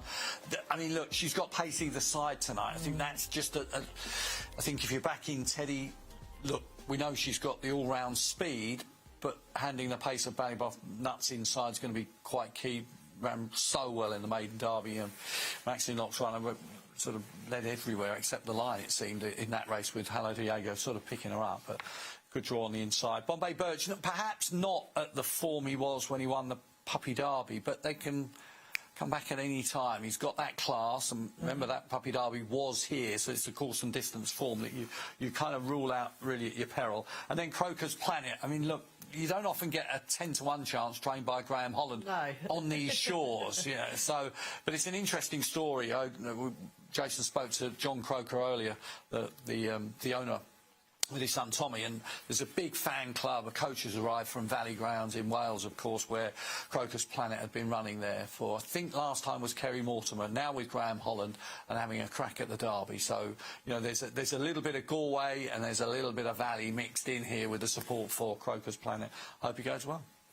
Yeah, he's certainly got the draw as well, Croker's Planet, in Trap 6, and he's a bit of a rocket out the boxes as well. He's only a youngster, June 23, Croker's Samba, Croker's Wish, so, yeah, I think he's got every chance if he can pace up to the first. Yeah, definitely. He has been. Yeah, he's got a good man in his corner. In that respect, Graham Holland hasn't had a bad start to the Derby. And Winscale Wonder for Roy Peckham, and Roy Peckham, one of the stars really of the first night, because that, what Tiffield Tarquin did was extraordinary, with that wonderful interviews that we were lucky to have with Jenny McCole and Bill McCole as well. So and that's kind of gone a sort of viral within the well, viral's not quite within the greyhound community, but you know what I mean. It's been really sort of got great traction in that respect, and maybe once the dust settles, we'll get that out over the next 2 or 3 days, and other people maybe can pick it up. Happening on VE Day was quite kind of appropriate, I think, in many ways. And he's what, 97? 97 next month. 97 next month, and he talked about VE Day. When he was, I think, did he say he was 18, I think? I think so, yeah. Didn't he? Yeah. So, yeah, good stories. Right, we are ready for the parade. The lights will be coming on shortly as well. There's Ballybow Nuts, who was the Irish Juvenile semi-finalist and second in the Maiden Derby recently here for Maxine Locke and the JR Racing Syndicate. Trap 2 is Teddy. That tail has been going. Brighton Bell semi-final shows plenty of early, but she's got 2 pacey types as neighbours. Trap 3 is Winscale Wonder, my pick for the race. English Puppy Derby semi-finalist. We've only seen him once this year, but Roy Peckham knows how to get them ready, and he does look like he's ready to go. Trap 4, Bombay Birch. English Puppy Derby winner, went through that competition unbeaten, and he's 4 from 5 here at Toaster. Just loves these 4 bends. At 3-1 he is. Trap 5 is Vacant, and then 6, Croker's Planet, has been absolutely rocketing out at the Valley and racked up, I think, a sequence of 4 on the bounce, 2 sprints and 2 4-bend open wins in succession. So he's a nice enough type at the Valley. Valley's a tricky enough track as well, and hopefully he can translate that good form to the track here at Toaster. But Teddy, I think, is a very, very happy girl. She has not stopped wagging her tail since I've seen her, so I do like to see that when they're totally wound up for the race. And there's Trap 4, Bombay Birch heading out onto the track as well. So there we are, under the floodlights. I mean, there's nothing like, or quite like, greyhound racing under lights, is there, Humphrey? No, you're absolutely right. I think greyhound racing comes into its own. Don't get me wrong, we love a wonderful summer's evening at Toaster, overseeing the racing there, and top-class racing it is to boot as well. But the colour just comes to the fore in, when the sun sets, and no different here, and especially with the grandstand here at Toaster. If you've got a chance, get to Toaster during certainly the Star Sports English Greyhound Derby, because the atmosphere is great, and it just again comes into its own with the lights gleaming from the grandstand. There's, I think, band after racing every single night, so there'll be plenty of people enjoying their Saturday night after we go off air.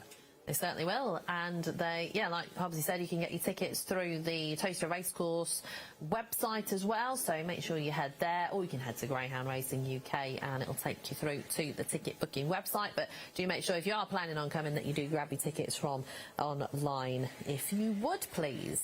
It'll just put your waiting time down, which is always what we want. I know it was Brits like to queue, but I don't like to queue when it's blustery and absolutely roasting all at the same time at Toaster. Right, they are about to head towards the boxes. The jackets are coming off. Can't quite believe they've got jackets on, but it is quite chilly out there. You were out there on Thursday. It was particularly cold, I think, on Thursday. Yeah, definitely the scarf came into its own there. But, yeah, look, good luck with how you see this. Plenty of nuts in Trap 1 is going to be my selection. Maybe, you know, for Maxine Lott, they've suffered the disappointment of Hereford Asher going out. But there's a man who's done his time, Paul Young, and brilliant to see his TJ's Chelms, a big money sales purchase win on Thursday night for Terry Nichols and Lee Harris. So Paul is going to take the lead off of Bombay Birch there, and, you know, Puppy Derby champion. And Winscale Wonder, I think, was in the semi-finals of the Puppy Derby. So he's, you know, again, a very, very capable sort. But, yeah, a good race this, albeit only 5 runners. And, yeah, Crocus Planet with that fan club from Galway and South Wales. Yeah. You with Ballybone Nuts here? Yeah. I'm with Winscale Wonder, so we're with 1 and 3, 6 to 4 and 7 to 1 respectively. 5 to 2 for Teddy, the very happy girl in the middle. 3 to 1 Bombay Birch, and 10s for Crocus Planet. Here we go. Checked over by Chris, our starter, and the hare is on the move for heat 31. So right. Away and racing Ballybow Nuts has come flying out the boxes, and his early pace is going to take him clear in the early stages. Just a bit of bump there between Teddy and Winscale Wonder. This has allowed Crocus Planet to make ground, but down the far side he's in danger of getting a speeding ticket from Northamptonshire Police. Ballybow Nuts, he's gone round about 5 or 6 lengths clear from Crocus Planet, who's in second. Then comes Teddy trying to stay on from the back now and up towards the line. Ballybow Nuts is going to go and win handsomely in the end from Teddy, who got up for second. Looked like Crocus Planet held on for third. We'll get that confirmed, mine, but wow, Ballybow Nuts, Scolded Cat came out the boxes and flew clear. We are clock watching for Ballybow Nuts there. It was absolutely rapid. I think 3's okay there, Winscale Wonder, because finished rather tired, I think. But this is an exit from the boxes. We've had 4 dead so far by 2 greyhounds. Hurry Up Brendan and Swift Underwater, I think, have gone 4 dead into the corner. I would like to think this lad has gone slightly quicker. There was a slight knock for 3, 4, and in fact 6 got into a little bit of bother as well. So hoping Winscale Wonder's okay. Bombay Birch, and lucky, I think, not to qualify here, because I'm pretty sure it's going to be 1, 2, 6 confirmed. But Ballybow Nuts, I mean, this is rapid. It was absolutely brilliant performance. I think you've got your fastest sectional there, had that confirmed, but I thought that he was exceptional, really. You know, he did run so well in the JR Racing Syndicate and Bet Goodwin Maiden Derby final, and as mentioned, it was only Hala Diego who picked that greyhound up, Ballybow Nuts. I think he's going to come forward for that. You know, it's easy to say now that we're getting slightly in the warmer weather, that sort of, is it going to suit your front runners and the slightly quicker track in that respect? It wasn't that long ago, the 20th of April, of course. Nevertheless, you know, a little bit of crowding in behind. He's got clear, and just the ups and downs highlighted once again of sport, life and greyhound racing, you know, because they've suffered the disappointment of the precocious talent of Hereford Asher going out of the competition. Droopy's pivotal yesterday, and obviously the injury setback, and he looks in good order today, certainly in really good spirits, I should say. Yeah. And then the other side, they got Coolio Gold, who's just rolled back the years brilliantly, and they've got this greyhound running off the front who's done a sparkling performance. They've got a qualifier in the Premier Greyhound Racing Golden Jacket as well, yeah. So it's the balance, really. It is the ups and downs of greyhound racing, and we've got a new fastest split, 3:93. So quickest of the competition so far. Oh, outright, yeah, outright, right, yeah. nice one. 2 3:95s. They were Delardy Dar and Killiford Gorham. If you ever sat on a ticket that he was going to produce the quickest split, and Ballybow Nuts 3:93. So that was something else. Teddy's come home in second, and Crocus Planet for third. So those 3 are through. We'll see the Welsh contingent, I'm sure, next week. Now they are just about to head back onto the podium with this lad. Ballybonuts, what a run from him. 28.80. I can't remember what it was. It was 28.87. Thank you. 28.87 it was his time. So I thought it wasn't going to be actually quite a bit quicker than that, but maybe he's burnt a fair bit of petrol up in the early strides with that 3.93. This spring, yeah, absolutely. No, really, really good run there, and they'll be thrilled, no doubt, as Rob Howe there. Mick Keneally. I tell you what. Kevin O'Mahony doing the honours. I was seeing Teddy as well in the background, and her tail's not stopped. It has not stopped going since she's come out, and now she's going back in, and she's just not stopped being ridiculously happy.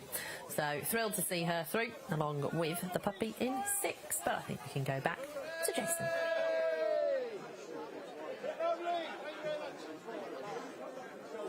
An incredible performance by Ballybonuts. It really, really was. I'm just letting Steve take his photographs. I don't think he's done that. Rob, whoa.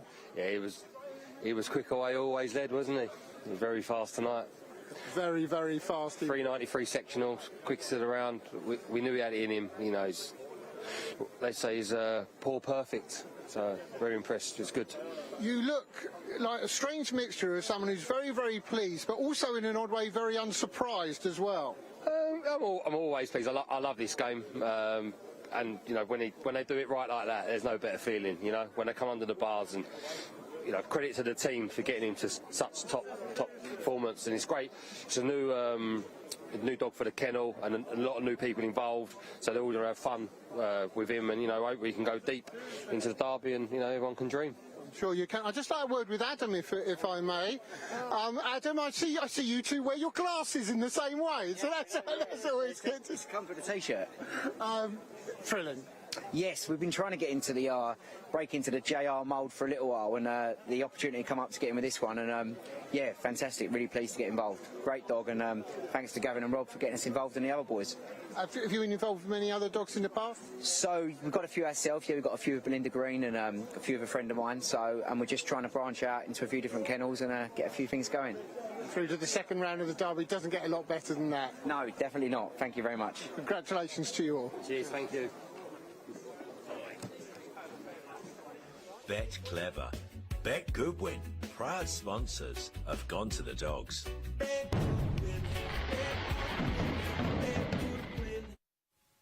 Now I've given you some erroneous information, because actually Ballinabola Joe has gone quicker up to the first bend in a 3.91. Oof. There's not going to be many that are going to be able to go quicker than that. No, I mean, that was sparkling, wasn't it, from Pat Buckley? But that was pretty good from Ballybonuts as well. So, yeah, 3.91 and 3.93. So, yeah, exceptional early pace. Unbelievable. So those are your quickest dogs up to the first bend so far throughout the competition. So we've had a 3.91, a 3.93 and 2 3.95s, and then we've got a couple of 4s as well. But yeah, we're getting there with some quick dogs up to the first. Greyhound people are always very quick out the traps, aren't they? PL spotted that we just made a slight error, and James Price of AK Bets did as well. So absolutely out of the boxes, like Ballybonuts and Ballinabola Joe. Indeed. Superb. Thanks, boys. Thank you very much. Now, Ballybonuts 28.87, 5-4 favourite was the winner of the most recent heat over at Toaster. Beat Teddy at 11-4, and Trap 6 Croker's Planet at 8-1. So that was the penultimate heat of the night. Hobbsy, I cannot believe we've only got one more heat of the first round. At Thursday night, when we first started the preview show at 3 o'clock, I thought, it's going to be ages away, and it's resumed by.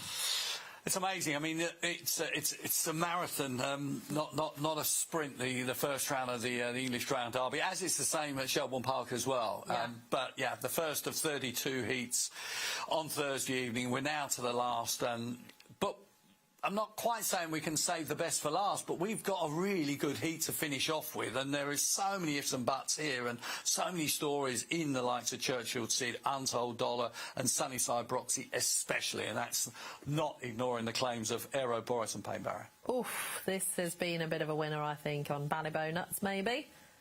So the bookies Great shots. are having to pay out tonight, because I think we've had quite a few shorties go in. I'm just having a look. I was just having a quick scan on how many favourites have actually gone in today at Toaster. And we've had Lenny's Desire, Barntick Bear, Droopy's Plunge, Bombay Pat, Ballinabola Joe, Ballybow Nuts. So quite a few favourites. I don't think Khan and Lofty will be as happy now as they were at the beginning of the show.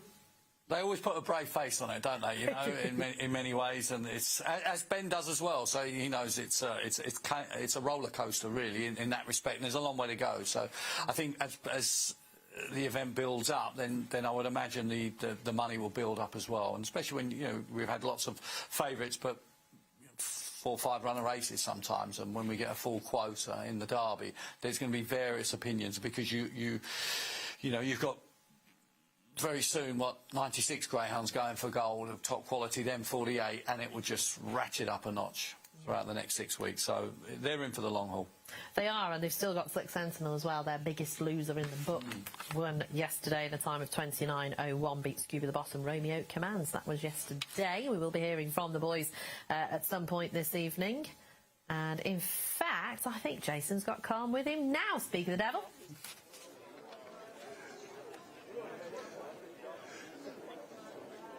I'm very pleased to say I'm here with Khan Hughes. Now, normally I'm slightly aggressive towards the Star Sports boys. I'm not going to be because I've been waiting for this interview. You've just been paying out. Yeah, I need a lie down. I think after that it was relentless. Look, it's been bet all day, all prices down. It was you're happy to lay when it's under the price because. It was short enough in the end, but they just kept going. And with a start like that, what do you say? As I said last night, you just pay with a smile and enjoy canine perfection. But we were going all right in the middle of the card, and all of a sudden, everyone said, "Oh, yeah, you're going well." And yeah, it's all started badly when Ballinabola Joe won, and we laid Barefoot on Fire without second. And what a result! But long term. Barefoot on Fire would certainly be one I'd be looking at for the each way and betting outright. I think it was really impressive staying on. Just to say though, wouldn't it great to hear that roar? Oh, it was great, yeah, brilliant. Cheers, Jason. No, look, it's that rolled back a few years. You know, different atmospheres, different stadiums, but it is great. Whether we're on the wrong side of it or not, it's good to see the crowd here tonight. Good business, and as I say, we're betting without specials. We've seen it all, and that's what we're here to do. As they're laying trap 6 for the Trap Challenge go? Yeah, it's going. I could say it's not one of our best specials, but look, it's a long way to go, and you just hope that something on the inside can start coming out. But look, all the fancy dogs are on the outside. Well, you might have a result in the last. Can you help us out with the last? Where'd you go there? I could, but I wanted to keep Churchwood Sid on side earlier, and then everybody wanted to bet Churchwood Sid, so we're now probably cheering against the old boy. Sunnyside Broxy is a dog I thought was a good trial. Obviously made the final last year, Formula 1 Ballymac Gizmo. Maybe he can pick a few off down the back end. It's getting a bit colder now. Last race of the Derby heats tonight. Bit of chill in the air. The strong stay to pick them up late home. Khan, you're an absolute superstar. Thanks very much. Cheers. Does it all with a smile as well, Khan, even if he's paying out his millions.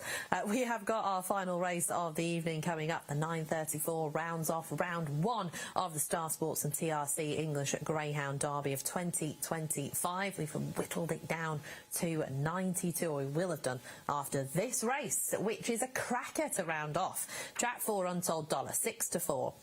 Churchfield Sid, the old boy, the TikTok sensation, 15-8. 5-2 for Sunnyside Broxy in 1.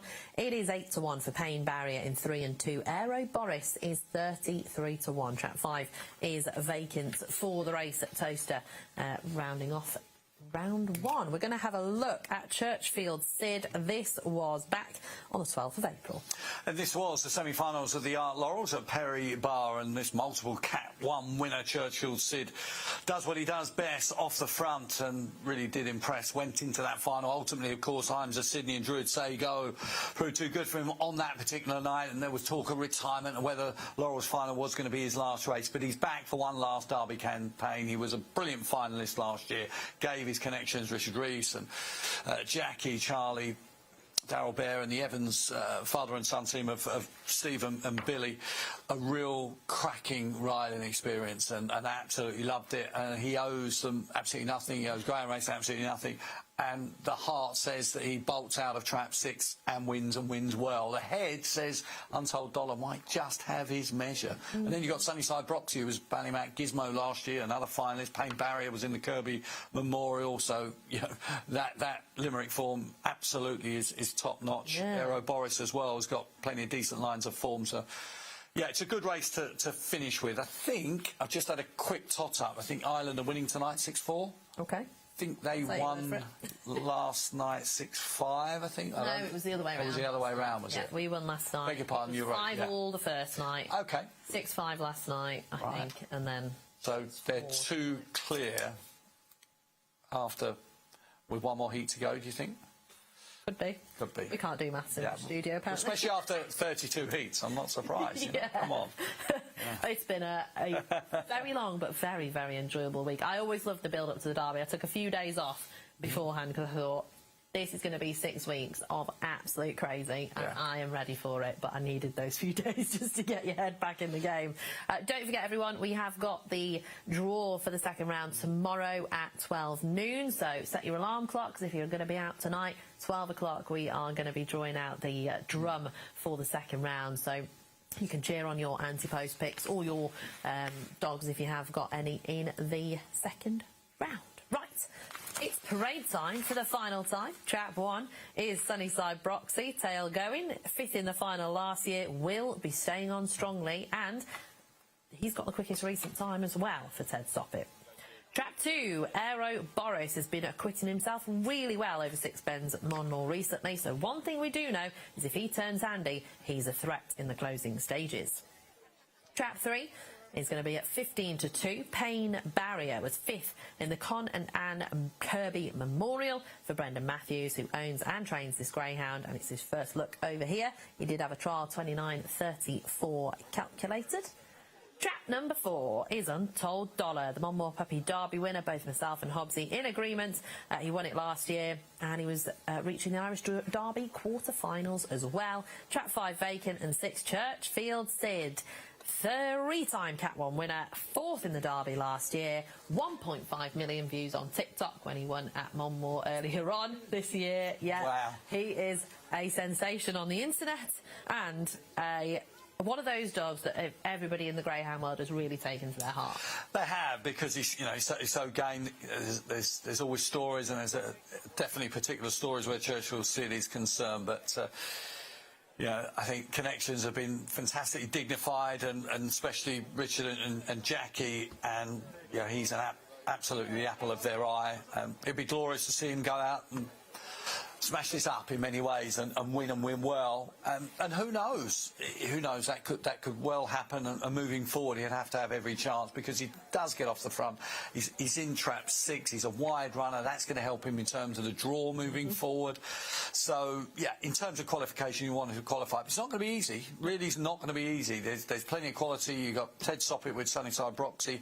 You know, Ted's a legend of the game. Certainly a legend of the North East greyhound racing scene. When you think, you know, he's won a St Ledger. He trained probably one of the fastest dogs who should never be forgotten in terms of his track record. Is, I don't know, it's about 100 years old now, isn't it? Droopy Shearer. I mean, it's extraordinary that he trained that. He was a wonder dog, was Droopy Shearer, up with the likes of, you know, Barnfield on Air and of course Hawk. And yeah, he was a sensation. So Ted had done his time. Untold Dollar for David Byrne now was brilliant for Carol Weatherall during that Puppy Derby. A sparkled for David, of course, since quarter-finals in the Irish Derby.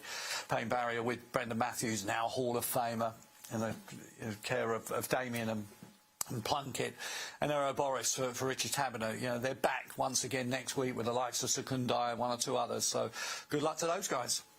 Well, they are in the infield at the moment, all 5 greyhounds, so waiting to get the call to head towards the boxes. And once they do, it'll be almost round 1 over.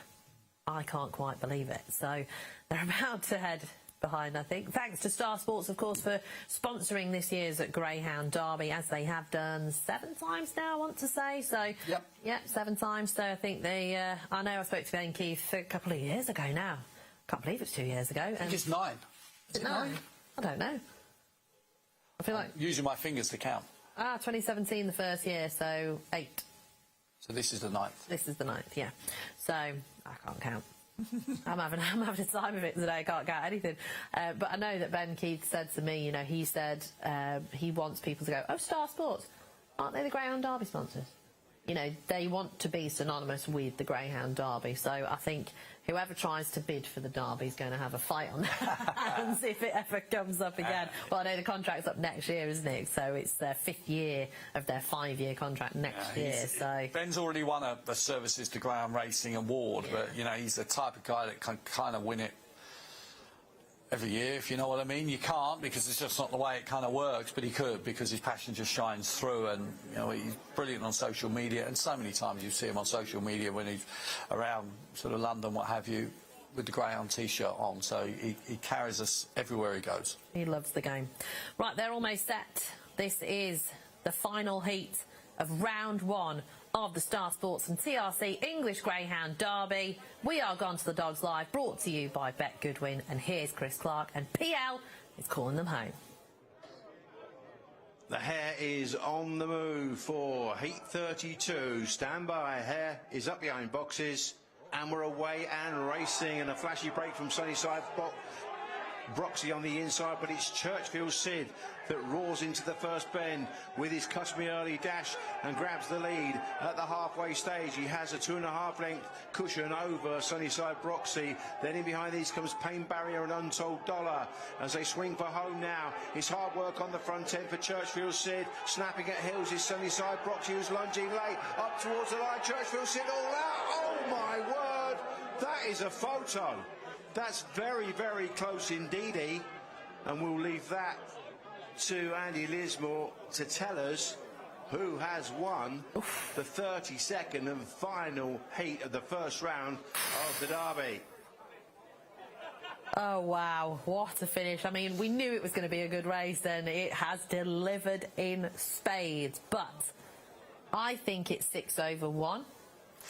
That was my first impression as they crossed the line. I do usually stick with my first impression. It takes 6-1-3. It was usually stick. Yeah, it was everywhere but the line potentially for Churchill Sid. But there was that huge roar. I mean, we're not a million miles away from the action, but locked into a studio. But it filtered through, and that was quite extraordinary. Churchill Sid off the front, trying to run the legs out of Sunnyside Broxy, but fair play. One has really knuckled down for Ted Soppit. Just because he's this side, I just wonder whether one has got up, but desperately close, isn't it, really? But what a race. And was that Pain Barrier back in third, so no joy for Untold Dollar, but out of it wasn't probably helped by the fact that 3 and 4 came together out of the boxes. 3's taken 4 out, really. And 4 sort of compounded the issue by missing the break.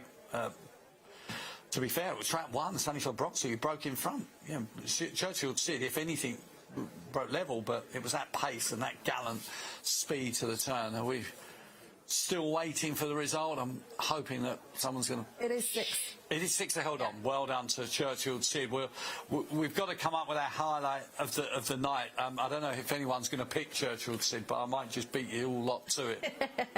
You can have him. You can have him as your highlight, because I will go with Boyle Sports Bob. But Churchfield Sid, 6-1-3 has been confirmed. They were very quick off the mark. I mean, you do, as a commentator, go with your first impressions normally. It takes a lot to change my mind. But 6, Churchfield Sid, Sunnyside Broxy. I mean, they met in last year's Derby, and they were 4th and 5th as well. So he's just got the better of him once again, Churchfield Sid. But that was an absolute cracker. I mean, we love him anyway. Everybody loves Churchfield Sid, and the fact that he... You know, the story behind it as well, the fact that he was off with an injury and then he's come back better than I think they would have ever dreamed of. And for him to now get through to the second round of the Derby, the dream is still alive, and he's such a gorgeous boy as well. Yeah, of course. I mean, you refresh the memory so well, because it was the semi-finals of the Monmouth Puppy Derby, and you know, he almost came to a standstill, didn't he? And you kind of feared the worst, and then he was back, he was nurtured back, and he's just become this wonderful story for the sport of resilience in many ways. And there's been some ups and downs along the way, but that was brilliant and just phenomenal. And if I if I wanted to be anywhere else apart from here sitting with you, Danny, it would have been up high in the grandstand there watching that, because it must have been just quite thrilling, especially if you're in and around Churchill Sid, in and around the Evans and the Rees families and Darryl Bear and his team as well, because that must have just been sensational. Fair play to Ballymac Gizmo, Sunnyside Broxy, Ted Soppett and the crew, because they played their part in a great race. It was superb, and I mean, we heard the roar, and I think even if you weren't on Churchfield Sid, when you've seen him pace up to the first bend like that, you would be cheering. And I mean, we were in here a little bit, so yeah, it's just phenomenal. He's so good, and I think Jason is going to be with some very, very happy connections. What a wonderful performance to bring the house down for Churchfield Sid. So popular, so wonderful. Finalists last year, and it was an absolute thriller. We're just going to let the photographs finish here, and then we'll get involved. Jim's just doing his stuff, all available for sale. And there we are, Churchfield Sid. Well, he's something of an institution. Billy, I've got to come to you first. Yeah. Just keeps delivering. Yeah, he's a proper dog, isn't he? A proper dog. So, yeah, look, that's one win. A few more to go, but he can't ask no more of the dog. He's been for the kennel. My dad, Darryl, Rudy's. Yeah, phenomenal dog. Who's this down there? This is my little boy, Patsy. So, Pat, who's the best doggy in the world? Churchill Sid. Fantastic, that's good. And this is Dad here, is it? Unfortunately, Granddad, yeah. Oh! Yeah. Sorry, what's your name? Steve. Steve, you must be very, very proud. It's a great dog. He never knows when he's beat. He's got a heart of a lion. I'm just going to have a very quick... Oh, in fact, Jackie's just giving Churchill Sid... Yeah, she's just giving a well-earned drink, though, to Churchill Sid, and you're... That is well-deserved, isn't it? Yeah, he's got a heart of a lion. I thought I was beat when Red turned second, because that's double strong. But he just keeps going. Well, that's the thing. I mean... Both Derby finalists last year, Jackie. I mean, everybody was saying, I almost said Ballymac Gizmo there, was the stayer. So for Sid to do that. Unbelievable. I thought it was a really hard heat, actually, when it came out. Untold Dollar, the Gizmo, and the Brendan Matthews dog, really strong finishing dogs. So obviously he has really got to get out and pull clear. And round here, the 500 metres is just, look, I was just happy he's qualified, but when he won the race as well, look, it's like we won the Derby with him. But Jackie, you know what this means? What? Richard's never going to do another interview again. He did say it was lucky, didn't it? It's the only reason I've done it. Brilliant, Jackie, and to everybody involved, thank you very much. Sensational. I mean, he's just such a superstar, and now it's dark outside. We've been here so long, the sun has set, but the result will come through shortly for Churchfield Sid at 15-8 favourite. 29 dead is what that little 29 means. One Sunnyside Broxy, or Ballymac Gizmo as he was in a former life, at 11-4, and track 3 Pain Barrier through to next week at 7-1. That is it. That's everything. Oh, I see. Bet Clever. Bet Goodwin. Proud sponsors of Gone to the Dogs. I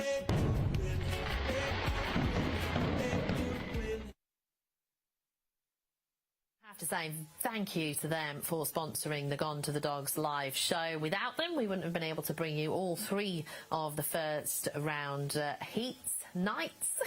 I always say such a tongue twister that every single time. We've got to the end of it though, and my highlight tonight had to be Boyle Sports Bob. This lad has such a racing brain. I mean, he's gone inside, he's gone outside, he's not tracked as quickly as we would expect. I mean, it was Droopy's Metaphor and Fabulous Sonique who've gone up into the first bend. Headford Asher was just in behind. He's a big raw puppy though, Headford Asher. Got in the way of Boyle Sports Bob, but Boyle Sports Bob has got the class, he's got the experience, he's reached 2 Derby finals, and he's just had to come inside. He's got outside, then he's come inside, and Headford Ash, I mean, he's all over the place, but he'll have learnt a lot from that. And as Boyle Sports Bob just nails him near the line, absolutely sensational for me. 29.16, wasn't the quickest time of the night by a country mile, but it was one of the best efforts I've seen, and it's just the racing brain for me that really caught the eye. What was your highlight, Hobson?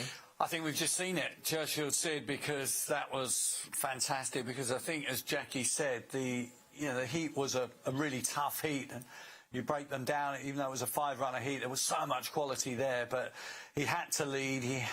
He's led, and then it's just a case of where the others. And you can see Untold Dollar, we could see from the head-on that had no chance really to get round Pain Barrier. Sunnyside Broxy, I think the story also kind of given more emphasis the fact that the pair of these were behind Deladi Dar last year in that magnificent final. So on the jam stick, there's little between them, but the emotion up there must have been fantastic for those guys. So yeah, well, fair play to them. So just about for me edges, and it was very close. I'm glad, because you know I like a fence. Yeah. I was really struggling to get off that fence between Lenny's Desire and Droopy's Plunge. So I needed something to force me off the fence, and he's done it. Good.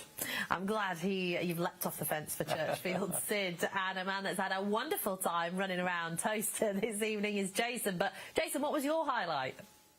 Thanks, Danny. I have had a wonderful time. My highlight, I'm going to go in some ways a little bit left field. I'm not going for necessarily who I think was the best winner as far as a dog going on to in the Derby, but Rapido Alley.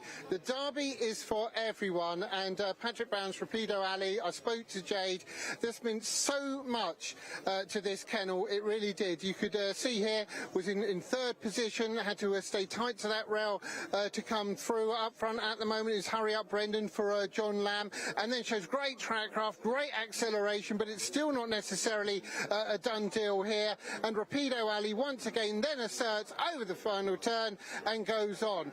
Probably won't be winning the Derby, but the Derby is run through 6 rounds, and this was their Derby. Who knows, may go on further, but I thought that was a brilliant win for a brilliant kennel who put so much into the game. Wonderful owners. So my highlight, Rapido Alley. Oh, thanks to Jason Beresford for, I was going to say braving the cold, but it wasn't really cold tonight. So he's done a cracking job for us. Always brings the fun to the show, does Jason. So thanks to him. You'll see him again next week. He's with us for both nights of the second round as well. Shall we remind ourselves of the results, though, this evening? Well, we had Sole Choice at 7-4, winning in the first heat at 29.13. Lenny's Desire, fastest time of the night, 28.58 at 8-15. Barntick Bear put his stamp on the map at 1-4. Rapido Alley, we've just seen at 100-30. Droopy's Plunge, a quick time, 28.64, 2-7 favourite there. Bombay Pat followed that up with a 28.81. Coolio Gold rolled back the years at 28.99. Ballinabola Joe, second fastest of the night, 28.62. Boyle Sports Bob, my highlight, 29.16. We had Ballybonuts at 28.87, and Churchfield Sid at 15-8 favourite, 29 dead. Now, Trap Falls aren't doing particularly well in the Greyhound Derby this year. 3, 4 and 5. I mean, we had vacant 5s throughout the card, so we're never going to have a 5 winner, but 3 and 4. Surprisingly, we've not seen them, considering over the years, and certainly the past 2-3 years, they've been the ping boxes. Yeah, they have, and we pretty much had a fair spread of 6s and 1s. I think 6 probably marginally in front tonight over 1. So yeah, no, interesting. I think people are going to take views. I think the head-on is going to be very interesting that we've got those. Great to have the first Ben camera, really is. I think it's a massive plus for Gone to the Dogs, and we roll on to next week, and looking forward to the second round. We'll be working hard on that. I'll be behind the scenes as such, but you'll be front of camera again. Yes, I will. I am here for every single night of the Greyhound Derby of 2025, and I cannot wait for next week. So it is going to be Friday the 16th, Saturday the 17th, right here in the studio at Toaster Racecourse, ready for heats 1-8 on the first night and 9-16 of the second night of the second round. We've got the draw tomorrow, of course, via the Star Sports website, so if you are interested, 12 noon is when the draw will be taking place, so you can see where your anti-post bets land for next week. But Hobbsy, it has been a pleasure, 1, to cover all these 3 nights, and 2, to be with you for this one. Likewise, Danny, it's gone very quickly, hasn't it? You know, we're watching top-class greyhound racing. We absolutely love it. So, yeah, we're going to go out and sample the atmosphere of the last couple of races there and see if the band strikes up early. You never know. Yes, we will. So thank you very much indeed. And we will see you back here next Friday for our preview show at 3 p.m.